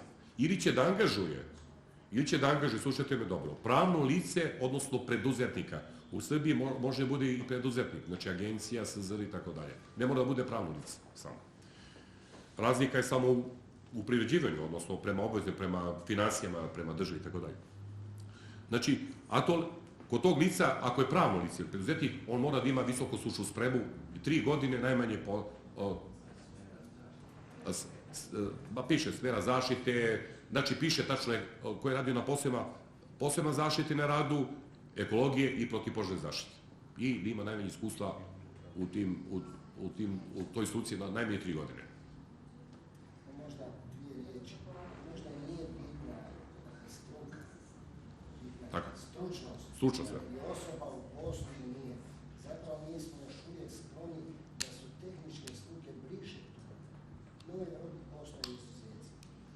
Naravno, i djelatnosti u kojoj funkcionira zaštita je raznolika. Teško očekivati da će jedan inženjer građevine ili strojarstva biti u odvjetničkom uredu, recimo nekom vektoru. Dakle, ono na što treba tendirati, to su lokalni propisi kako neka zemlja pristupa na stručnosti osoba. O tome se radi. Razina stručnosti. Da li je to sa 3 godine iskustva u struci, mi smo isključili sad usputno postoje tu mogućnost. Niko ne može u zaštiti raditi kad nema neki pripremni ispit ili neku struku. Prvo mora polagati ili u određenom periodu. Mi smo imali manje to jedinstveni prethodni iz Jugoslavije, ja mislim pravilno, koji dozvoljavao da neko radi u zaštiti na radu, a nema ništa s tim. To je jedna od modaliteta. Dakle, nemojmo biti nekako očekivati od neke forme, nego od suštine. Mora biti stručna osoba. Radi na podizanju stručnosti. Kolega je izvrsno rekao, nema ni u svijetu jedinstvenog alata. Universal price awareness. Podizanje opće svijesti. Bez uključivanja radnika. Naime, krajnji cilj je poslodavac radi. Sile između su neke spone i pomažu u kontekstu toga. Ja mislim da je stručna osoba. Murat je lepo rekao i gospodin Murat je dao lepu opasku na ovu sugestiju. Naime, u Srbiji možete da budete rukovodilac službe i da budete pravnik, ekonomista. Znači, radili ste poslove zaštite na radu, odnosno bezbednosti zdravlja na radu. Na osnovu te potvrde iz firme, taj pravnik i taj ekonomista može da položi stručni ispit i može sutra otvori firmu da bude licencirana kuća. I da nema ograničenja gde će raditi. I mislim da je to jedan od problema. Ali to je posebna priča. Mislim, to je posebna priča gde mogu da rade, šta da radi i tako dalje. Znači, to mora svaka zemlja, čak i u Evropi ne postoji te ograničenja, nego to se prepušta zemljama članicama da sama modeliraju. Znači, повеќе прашање и коментар на нешто. Значи, ние сите, познавајќи ги системите од Словенија до овде, па и Бугарија, грчкиот ним е многу познат, треба да решиме у која насока ќе одиме. Значи, има генерално 2 модела. Едниот модел е оне што е италијанскиот сличен на бугарскиот, каде што докторите медицина на труд и она што го презентиравте претходно со докторите медицина на труд, односно стручњак по хигиена кој би бил во самото предпријатие. Едниот принцип и другиот принцип е да ова се препушти на стручни лица кои се од техничките насоки, бидејќи тие се превенцијата на нештата, од опрема, да не кажам, до физичари, мерење и така натаму, а докторите да го следат она што ние го произведуваме и да укажуваат во тој дел. Значи, многу мора да внимаваме околу, веќе не имаме избрани модели. И Словенија, и Бугарија, и меѓутоа не смееме да дозволиме прекупување на тези 2 модели, затоа што ако слепо ги препишеме работите, ќе ни се јави пурпус како што се јавува сега во моментот. Значи, имаме проблем со тоа тој препис прост на стручни лица за безбедност при работа. Како тоа функционира кај нас во Македонија? Како тоа функционира во Србија? Како тоа е у Хрватска? Това не е добар систем. Значи, сите меѓу себе треба да погледнеме наднежено. Да, имаме проблем. Проблемот треба да решаваме. Како ќе го решаваме? До сега мислам дека во однос на менталитетот што го има во Република Македонија и околу, португалскиот систем би бил идеален. Значи да одвоиме што е стручно лице кое ќе работи, стручно лице кое работодаваш или само работодаваш, па и до 10 работени, меѓутоа мора да помине одреден број на часови едукација, како што е Норвешка и Португалија, да одредиме степени зашто го бива? Ние имаме стручно лице кое е исто и у Србија, исто и у Хрватска, кое никогаш не излегло пред аудиториум и треба да држи предавања за безбедност и здраве при работа. И може да замислите какав е квалитетот на тие предавања. Ние имаме стручни лица за безбедност при работа кои треба да земат инструмент, а тоа е исто и у Хрватска, и у Србија, и у Бугарија, да мерат одредени параметри и кои ще се сретнали у животот со тој инструмент. Значи, генерално проблемот, ако го развиваме, треба да биде во таа насока, значи, не колку пари ќе чини ова. Добро рече Томович, директивата, преамбулата е јасна.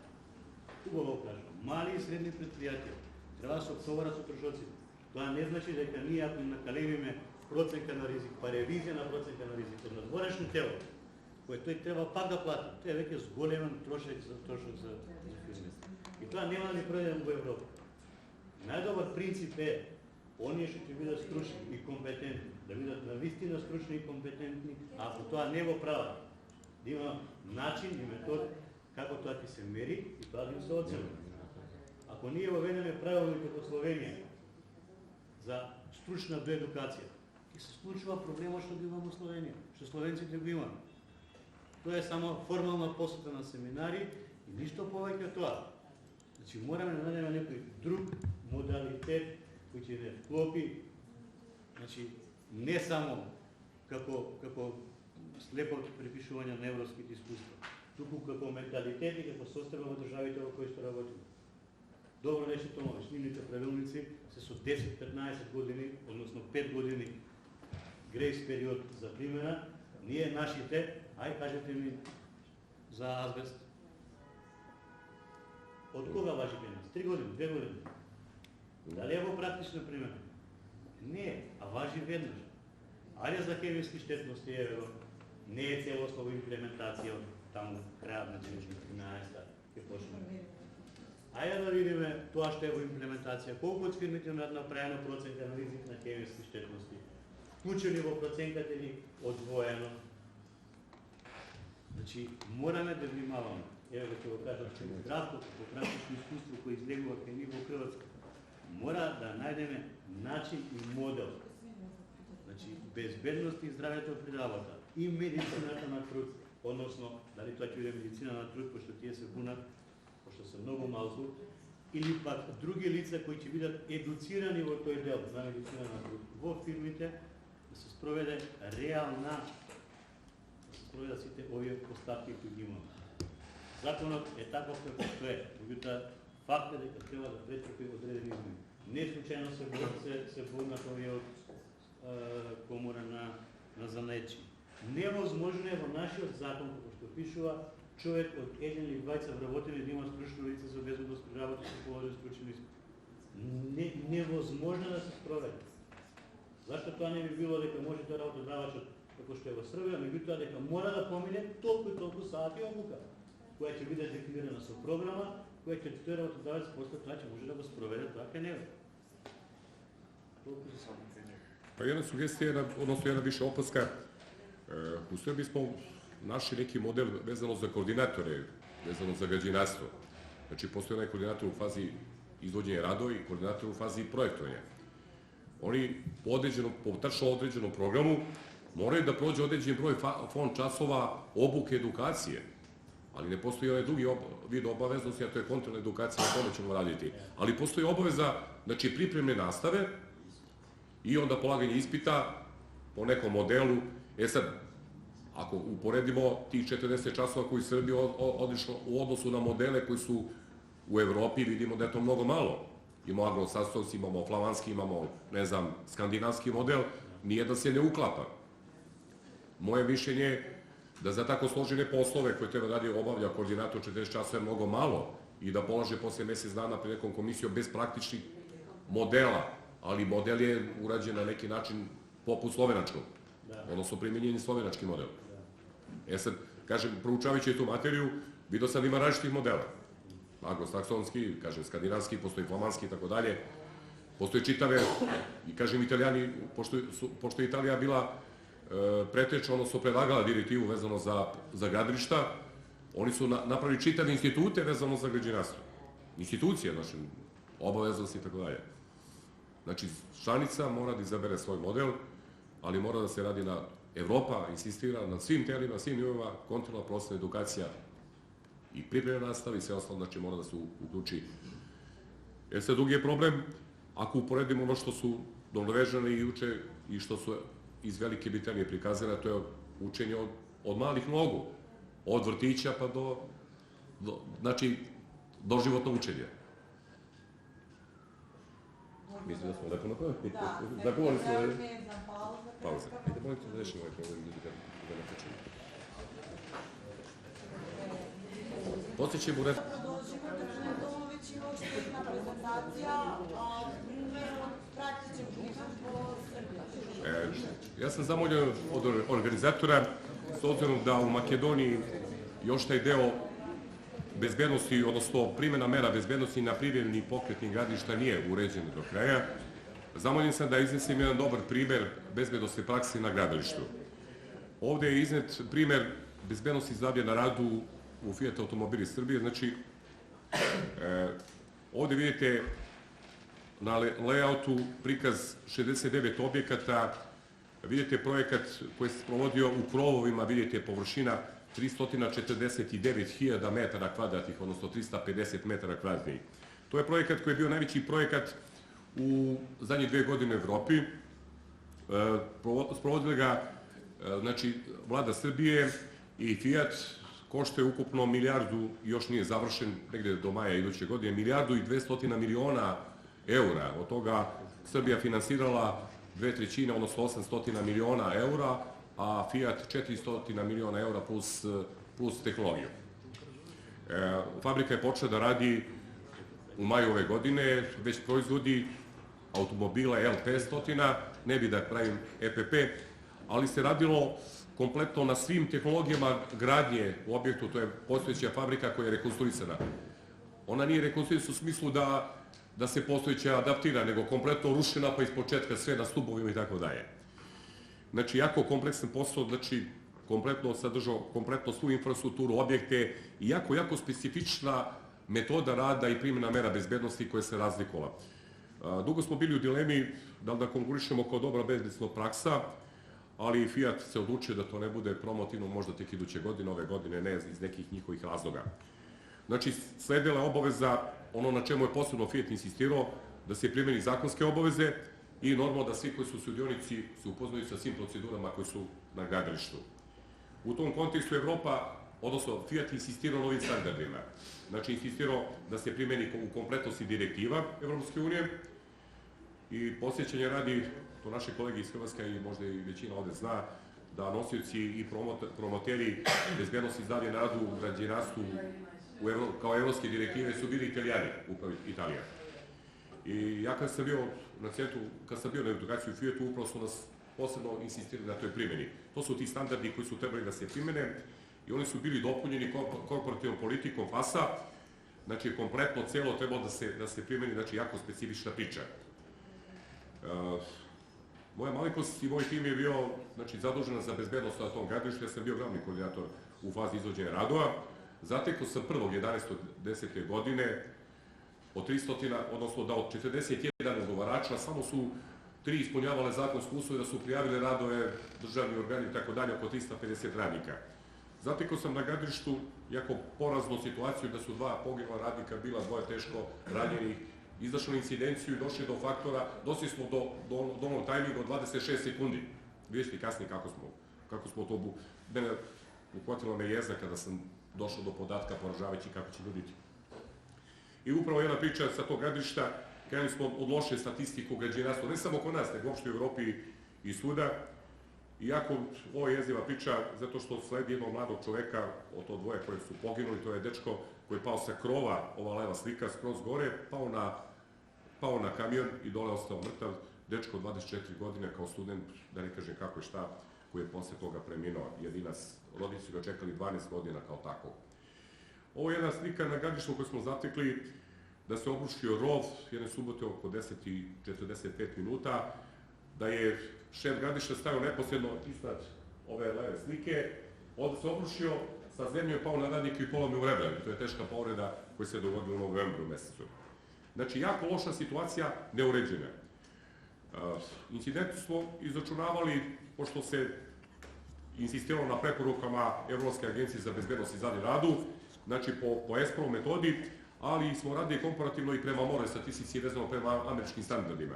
Naime, svaki smrtni slučaj broji 7.500 radnih izgubljenih dana, pa kad date na broj izgubljenih dana, pa kad date onaj faktor incidencije, dođete i do tog faktora. I došli smo da u Fiatu do tog momenta, do 1.11. je bila moguća incidencija, znači mogu da se dogodi svako 26 sekunde neki slučaj.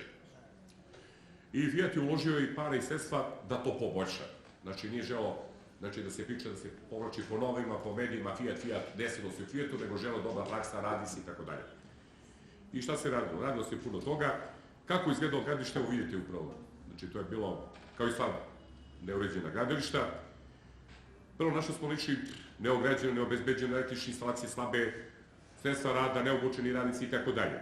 Onda Fiat je dao svoju metodologiju, angažao firmu Esebi koja radi za sve sisteme, odnosno gradi sve, prati gradnju svih objekata u Fiatu i Fiat ima u 17 država svoje fabrike, sada i u Kini, i u Rusiji, i u Srbiji, znači u 20 zemalja. I onda je insistirao posebno na ekspertima, na autoritetima lokalnim i svom autoritetu kao nadzorni NATO bara i napravio tim od nadzornika. Znači u svakoj zoni odgovornosti stavio čoveka koji je stalno bio prisutan u toj lokaciji koji je vršio kontrolu mera. Pa kad uporedimo priču, evo često puta ja kažem, pa sin od mog prvog druga i saradnika u ovoj priči Branka Radovića kao arhitekta je radio neki 5-6 meseci kao kontrolu zoni, malte neka onaj policajac koji pozori, gleda svoju ulicu, gleda šta se i kako događa. To su obučeni momci bili po nekom modelu i pratili, ta priča je išla kasnije da su uključi poslodavci, izvođači radova, njihova lica, na tome se dugo radilo. I kretalo se od toga, prvo da se odredi odgovornosti, onda obuka zaposlenih i vidjet ćete, evo, to su vođe kako su specifične obuke. Ono na čemu posebno Fiat insistirao, a to je upoređivanje dokumenta koji su dati, znači projektna dokumentacija i ona dokumentacija koja prati bezbednost i zdravlje na radu. Prvi put se u Srbiji pojavilo nešto, mada ta direktiva nije ni važila, još nije bila primjena, ona počela da se primjenjuje 1.6.2011. u Srbiji, a ovaj projekat je krenuo 2010. od marta meseca. A to su timovi koji rade, ja sam doživao da sa projektantima, po tenderskoj dokumentaciji definišemo sve bezbednostne elemente koje mora izvođač da uradi, čega mora da se pridržava. I onda se je vršilo kompletno provera svih dokumenta. Znači prvi polaz jeste definisanje dokumenta koje mora izvođač da uradi i bezbednosti dokumenta, jako bitno. I onda kako se to meri, kako se prati, i onda se to prati. Kako se počelo? Znači počinje se prvo na kapije. Od prvog ulaska, znači ne može ina radnik uđe ukoliko nije dobio legitimaciju, a legitimaciju može da dobije tek kad prođe nastavnu obuku, uvodnu obuku i kada se izvrši provera kredibiliteta te firme. Jako složen posao. Znači, bile su definisane procedure Fiata, planovi bezbednosti i svaki izvođač radove mora da prijavi nadležnom državnom organu, nema što Fiat nije dao. I onda vidjet ćete zbog čega. Znači, prvo, evo vidite uvodnu obuku, taj trening. Znači, svi su morali da prođe od svaki zaposleni radnik je mora da prođe obuku. Da bismo razliku radnika koji prošao obuku, uveli smo markice i na šlemu radnik imao svoj broj. Znači, taj broj je nosio ime i prezime. Tako da bi izbjegnemo eventualno da radnik da drugom šlem svoj. Znači, jer smo proveravali preko baze podataka i svaki radnik imao svoj, znači, mora da prođe kroz sistem provere na kapiji. I to smo upoređivali jako efikasno.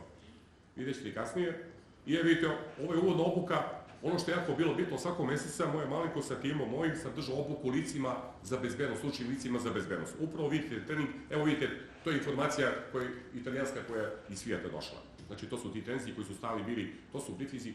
Prvo, znači, uvodna obuka svih radnika, pa onda razgovor sa izvođačima radova, nedeljni, davanje dozvole, vidjet ćete kasnije, znači, niko nije mogao da radi bez dozvole za rad. Te obuke, na čemu se insistirala uvodna obuka svako 5-10 minuta svakog dana. Ja sam imao nedeljno obavezu da na mestima sa visokim rizikom svakog ponedjeljka moj tim, ja držim obuke, tim radnicima izvođača rada, gde se sakupimo, slikamo i šaljemo Savijsku u Fiat, da se to vidi. Pored ovih obuka imali smo specifične obuke. Malo pre rekao, Borča lepo rekao za azbest, to je posebna priča azbesta koja je u Fiatu rađena, skučeni prostor, visina, dubina, rad sa mehanizacijom i slično. I onda kako se, tražilo se, evo vidite, ovo su sve vodiči koji su morali da se upotrebe, koji smo mi kao alate koristili za obuki koga smo delili, i za rad na visini, i za opremu, i za rad sa azbestom, i za hemijske materije, visoku, nisku temperaturu, zbog čega? Nije se stavilo na gradilištu. Na minus 30 stepeni se radilo, na plus 42 stepena se radilo, ali uz primjenu mera. I svi ti vodiči su bili prisutni. Ovde vidite, procena rizika je bila obaveza svakog izvođača radova. Znači, sastavni deo elaborata je bio i da proceni rizike, da upravlja rizik. Ali ne samo da propiše, nego da prati da. Znači, to je bila obaveza i to je bila borba, to su njihovi vodiči Fiatovi za procenu rizika. Ovo je uvodni dokument, kao vidite, General Safety Plan, Coordination Plan, znači svaki izvođač je dobio od SEB-a, znači od mog tima, od našeg poslodavca, dobio plan bezbednosti koje mora da ugradi u svoj projekat. I svaki safety plan, svaki tender je platio do 100.000 evra 10% za bezbednost, preko 100.000 5% za bezbednost. Znači, taj poslodavac je morao da ugradi u bezbednost. I onda svaki posao se obavlja sa dozvolom. Dozvole su bile prvo na 7 dana, posle na 30 dana, da bi uredili i bilo sve propisano tom dozvolom. Ovo su vodiči za bezbednostne procedure i ovo vidite kako izgleda u zoni odgovornosti. Ova strelica pokazuje inspektore. Znači, u zoni odgovornosti ovaj inspektor i njegov broj telefona i on je odgovoran za kontrolu te mere. Ovde vidite dozvolu, znači to je dozvola, taj permit, znači koji je obavezno bio svaki izvođač radova da na 7 dana, kasnije na 30 dana, sad na 60 dana da produži, u kojima propisuje šta radi, kako radi, čim radi, procenjeni rizik i mere bezbednosti. I odgovorna lica, šefa gradilišta, odgovorno lice, znači broj telefona, ako kontrolori i moji saradnici utvrde nepravilnost, zaustavljamo proces rada, odmah safety trening i tražimo, ukoliko nema, vidite, jako rigorozno bilo, zbog čega nije bio učestvovao. Ovo su posebne dozvole, radne dozvole za visinu, kardinalna pravila su propisana kao kazne. One su bile novčane za firmu i bile su isključivanje radnika, privremeno udaljenje sa gradilišta od 1 dana do 10 dana. I onda se radilo na različitim principima i ovde vidite upravo kako smo ih učili. Otvoreno električni orman, ono je opasnost, kad je ušlo, ono je rizik. Pa onda vidite ovde, ovo je škola iza vas. Šta sve vidite? Šta ne valja? Pa mora da vidite. A onda vidite šta ne valja. Znači, tako smo učili i kontrolore, tako smo učili njih u primjeni. Pa onda rad na visini i vidite kako to izgleda. Znači, da nam piše kako izgledalo, ovo je sve mora da se primjeni i uvek su bila dva sistema zaštita, i tehnička i zaštita sredstva. Znači, nije bilo dovoljno tehnička, nego morali su da budu vezani. Fiat je uveo proceduru, u Srbiji je rad na visini, svaki rad preko 3 metra na nebezbednoj visini. A Fiat je rekao, svaka visina preko 2 metra je rad na visini. U Holcimu, u US Steelu imate 1,20 m. Znači, nema. Znači, ovde vidite i ta dopunska sredstva koje su morali oni da sprovedu, vidite skroz desnu sliku kako to izgleda, ovo su bili vodiči.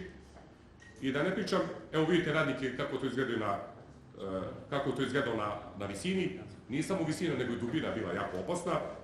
I vidite kad smo krenuli, davali smo dobre, loše i kardinalna kršenje pravila. Nebezbedno, bezbedno, i to smo morali da poboljšavamo. Imali smo, znači, te naše sastanke, svakog dana sam ja sa svojim savjetnicima razgovarao, a zona odgovornosti i zona rada je bila 24 sata. Znači, kontroli su radili 24 sata i pratili primjenu mera. I ovde vidite posebne dozvole. Dubina, visina, azbest, skele, checklista i tako dalje. Znači, sve ono što se zakonom propisalo, ali više standardima Fiata mora da... Ovo je bilo obavezno. I kad se sve primjeni korišćenje zaštitne opreme, i ovde su propisana pravila, ovo su izveštaji. Znači, svakog dana postoji taj zeleni križ, Henihova piramida, analiza povrede na radu, izveštaji. I ovde upravo vidite izveštaj i vidite strelicu šta ne valja. Period, ovde vidite, na primjer, šefa gradilišta koji je došao na gradilište bez zaštitne odeće, odmah evidentirano. Ovde vidite radnika koji montira ovu platformu, skelu, radi nebezbedno, ovo je 5.000 € 30 dana za tog radnika. I ovde vidite izveštaje, sad ćemo pokazati, ovo je upravo izveštaj iz svijeta. Znači, jednog trenutka, jer tog dana je bilo 2750 radnika, bilo 130 podizvođača, 65 ugovarača. A ovde vidite izveštaje koji su nedeljni. Znači, imali smo nedeljne sastanke, znači najvišeg menadžmenta Fijata u Kragujevcu, normalno i čoveka odgovornih svijeta, gospodina De Filipisa, kasnije i Ferrare. Znači, svakog dana IDES, MEIS i FAS su imali svoje nadzorne organe, i vidite total, broj radnika, broj izvođača, znači, i ovo vidite tačno broj kako to išlo, vidite na 14. nedelja, ovde vidite po metodi, znači po ovoj Henrichove piramida gde je zabrađen svaki mogući prva pomoć incident i tako dalje, vidite 2010. godine 2 smrtna slučaja, jedna teška, jedna laka, 2011. jednu tešku, a onda vidite 2012. po nedeljama. Ovo vi 14, 12, 11 i tako dalje. I ovde vidite kompletno celu šemu, onda vidite sljedeći izveštaj koji je bio do 49. Tako da smo došli da smo 2011. godine imali, odnosno od momenta uključenja ESE bio, imali smo do prošle godine, do decembra, 17 incidenata, odnosno imali smo 4 teške povrede i 13 lake povrede.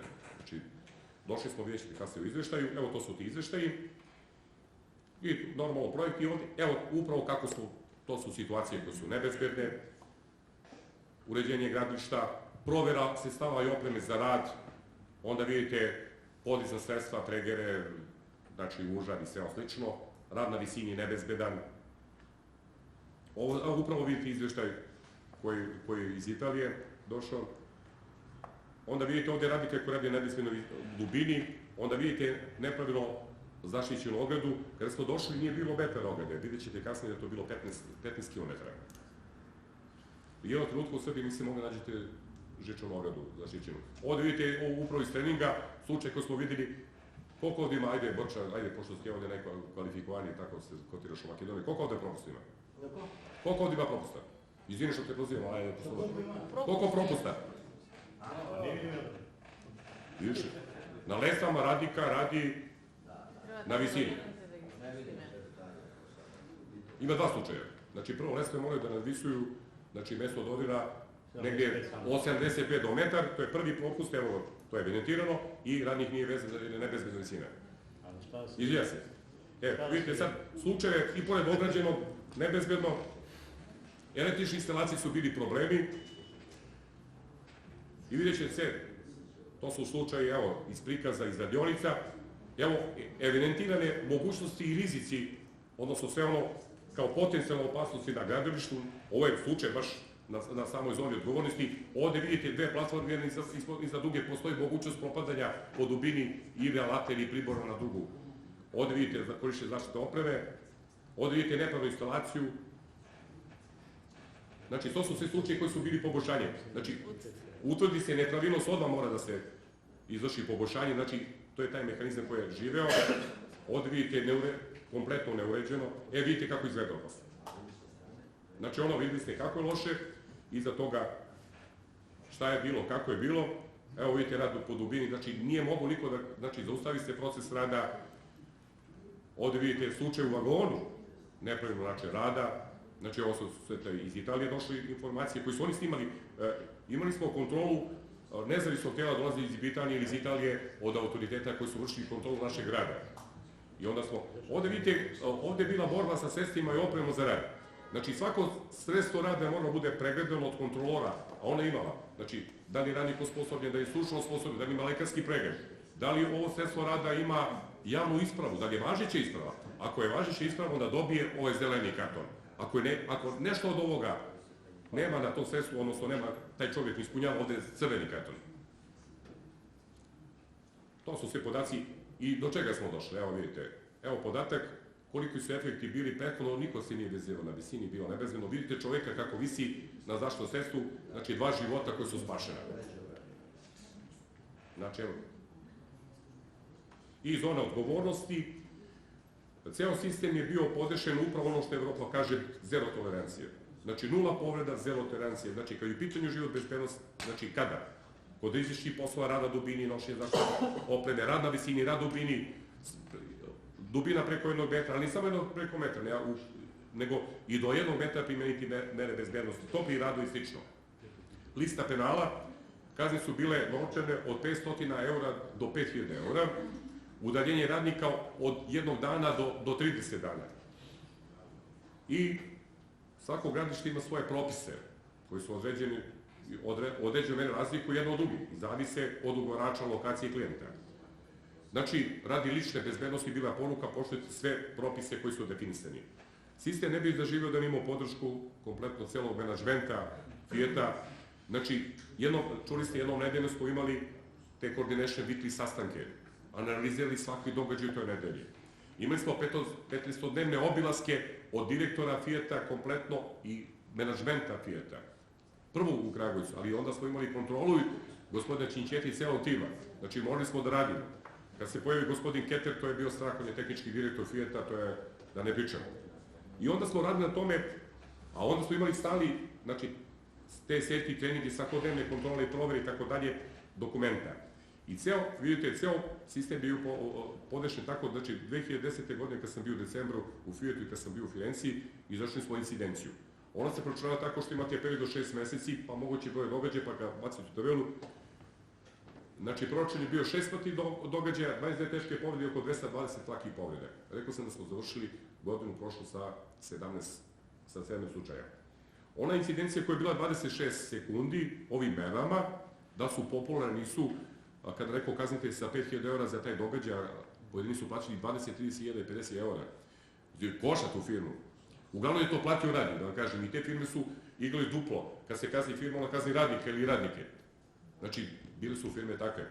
A bio je tendera da podugovarač ugovori posao, 17.000 € plati 2 kazne, 3 kazne, 15.000, ništa ne zaradi. Imali smo takvih slučaja.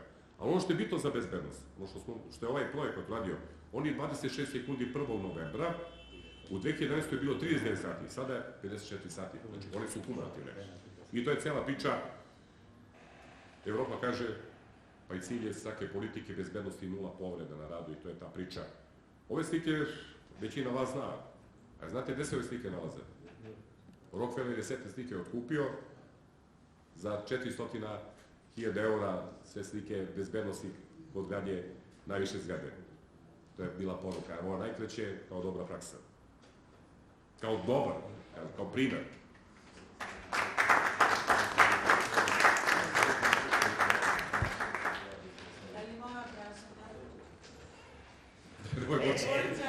Evo kad si javim, gospodin. Da li vam kasnije mislite škola za sigurnost Zagreba? Zanima me, osim penaliziranja koje ste proveli, da li ste išli na nekakvu kombinaciju motiviranja? Sistem prilagođen izvođenju radova u Fijatu je bio podešen da sve što radiš dobro ti si plaćen. Znači, to ti je sadržano u tom projektu. A projekat je nosio, rekao sam, od 5 do 10% za bezbednost i zdravlje na radu. Znači, to je prvi razlog, odnosno najveći benefit koji je ostvaren u Fijatu. Fijat je razvio priču drugu. Samim ti što radiš u Fijatu, to ti je benefit jer je dobra referenca za Srbiju. Znači, 2 razloga. Bilo je priče uvođenje i dobre prakse i nagrade za dobar rad. Šta je nagrada za dobar rad? Znači, nisam rekao, najbitnija stvar, 2 su izvođača trajno udaljeni iz Fijata. Radnik koji 2 puta ponovio grešku više nije mogao da radi u Fijatu. Ali firme koje su bile dobre, koje su bile na nivou politike, sprovođenja tenderske dokumentacije, pa i bezbednosne politike, su bile nagrađeni, su izvodili radovi i dalje u Fijatu. I te firme prate. Uglavnom su glavni izvođači radovi bili italijanske firme, nosioci posla, angažujući lokalne firme. Te firme prate gradnju Fijata u Kini, Rusiji i tako dalje. Znači, ceo benefit je bio što su te firme, aj kažem, za privredu Srbije. Najviše je dobio grad Kragujevac, da kažem otvoreno. Srbija je uložila puno toga, 800 miliona za Srbiju je mnogo veliki novac, ali je dobila jednu stabilnu, najjaču firmu, trenutno privrednu firmu, koja privređuje, koja je počela da vraća te novac, to carine, koji izvoz. Znači, trenutno je, kažem, najstabilnija firma i dobio grad Kragujevac što je izgrađena, kažem, od tog benefita. A što se tiče izvođača, izvođači su imali benefit, su dobili novi posao. Znači, tenderi su otvorani. Došli smo do 691 tendera. Znači, otvaranja po tenderskoj dokumentaciji. Onaj koji ispunjava uslove, on je pratio. A kazne sve nisu naplaćene. Znači, na kraju postoji da se po salu, po dokumentima, vrši analiza kompletnog stanja, deo kazni je otpisan. Znači, nisu svi bili kažnjeni. A 4 firme su trajno udaljene. Hvala vam. Hoće Boča. Kako da? Само една добра пракса дека нешто слично се случуваше у Македонија, што се правеше кафа, регромот, оно што господин Кацин го спомна, значи награда. Таму имаше покрај казните што ги спомна Томович, значи во делот на испроведување на мерки за безбедност при работа во однос на фирмите, имаше награда, секој месец имаше пракса да се доделуваат 3 награди за добри работници и тоа не е мала сума. Значи имаше 100 евра, 300 евра и 500 евра. И секој месец имаше некои работници кои спроведуваат добра пракса од аспект на безбедност и здраве на работа, кои на некој начин заработуваат плюс дополнително и беа пример, сочувани како примери за добро спроведување на мерки за безбедност при работа. Имаме ние такви добри примери, ама имаме као и секаде примери кои се да не ги погледнеш.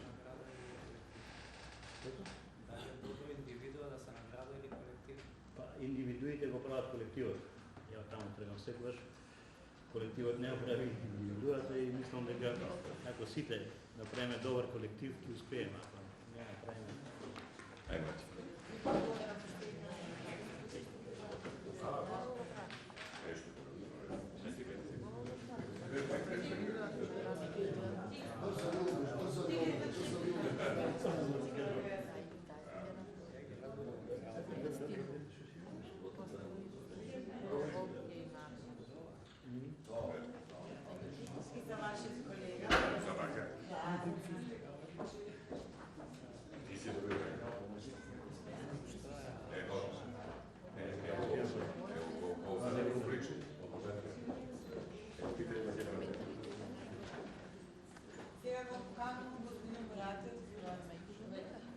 Ovo da smo u Sloveniji, bilo bi 5 godina. Međunarodno, kontinualna profesionalna edukacija učešće na međunarodnim skupovima od ovih 20 godina, znači bilo bi 5 godina. Mi smo u Srbiji predlagali da ovo bude 7. Sedimo više. Dobar dan svima. Ja se predstavljam, dolazim iz Hrvatske, bavim se zaštitom na radu i nosim na srdačne pozdrave iz Hrvatske. Znam da ste malo umorni. Ja ću na jedan lakši način pokušao vas uputiti što bi bilo bitno, odnosno gdje su neke zamke koje smo mi u međuvremenu otkrili mogu pomoći. O svakoj zemlji osobno ovisi kako će nešto provoditi, način provođenja. Evropska direktiva, naime Evropska unija ne diktira uske prostore. Ona zahtjeva minimalne mjere koje mi možemo provoditi, daje na neku mogućnost manevarskog prostora, ali se osnovni uvjeti moraju zadovoljiti. Temeljem toga htio sam sad malo referirati prvo na ovu medicinu rada, da ne bi ostalo u zraku. Specijalisti obiteljske medicine i specijalisti medicine rada, to su dva svijeta. Pogotovo mi iz pozicije zaštite na radu, to Ministarstvo zdravlja može utjecati i o tome delegirati. Dakle, to je područje mimo nas. Znači ja lagano krenuti ovdje. Ja ću vam pokazati kako je zaštita na radu sređena, uređena u Hrvatskoj. Za zaštitu na radu u Hrvatskoj je nadležno Ministarstvo za rad. I sada se to zove Ministarstvo rada i mirovinskog sustava. Tako da ovo najbolje reći Ministarstvo nadležno za rad. To se za par godina mijenja, svaka ekipa nosi nove nazive i tako. U isto vrijeme, odnosno prije nekoliko godina, prije nekih 700 godina, hrvatska vlada je također osnovala Nacionalno vijeće za zaštitu na radu kao savjetodavno tijelo vlade na području zaštite na radu. Bilo bi dobro da je aktivnije. Toliko o tom dijelu. Dakle, od čega je sastavljeno to Nacionalno vijeće, od stručnjaka, naravno isključivo iz područja zaštite na radu, no nije se pokazalo od velike aktivnosti. I to bi ono apelirao, ako imate pokušati ustrajavati na tome da se uistinu uključi više politika. Vraću se na zaštitu. Zaštita u konačnosti rješava poslodavca i radnika. Odnos poslodavca i radnika. Oni su krajne nekako okosnice područja. Ovo između medicine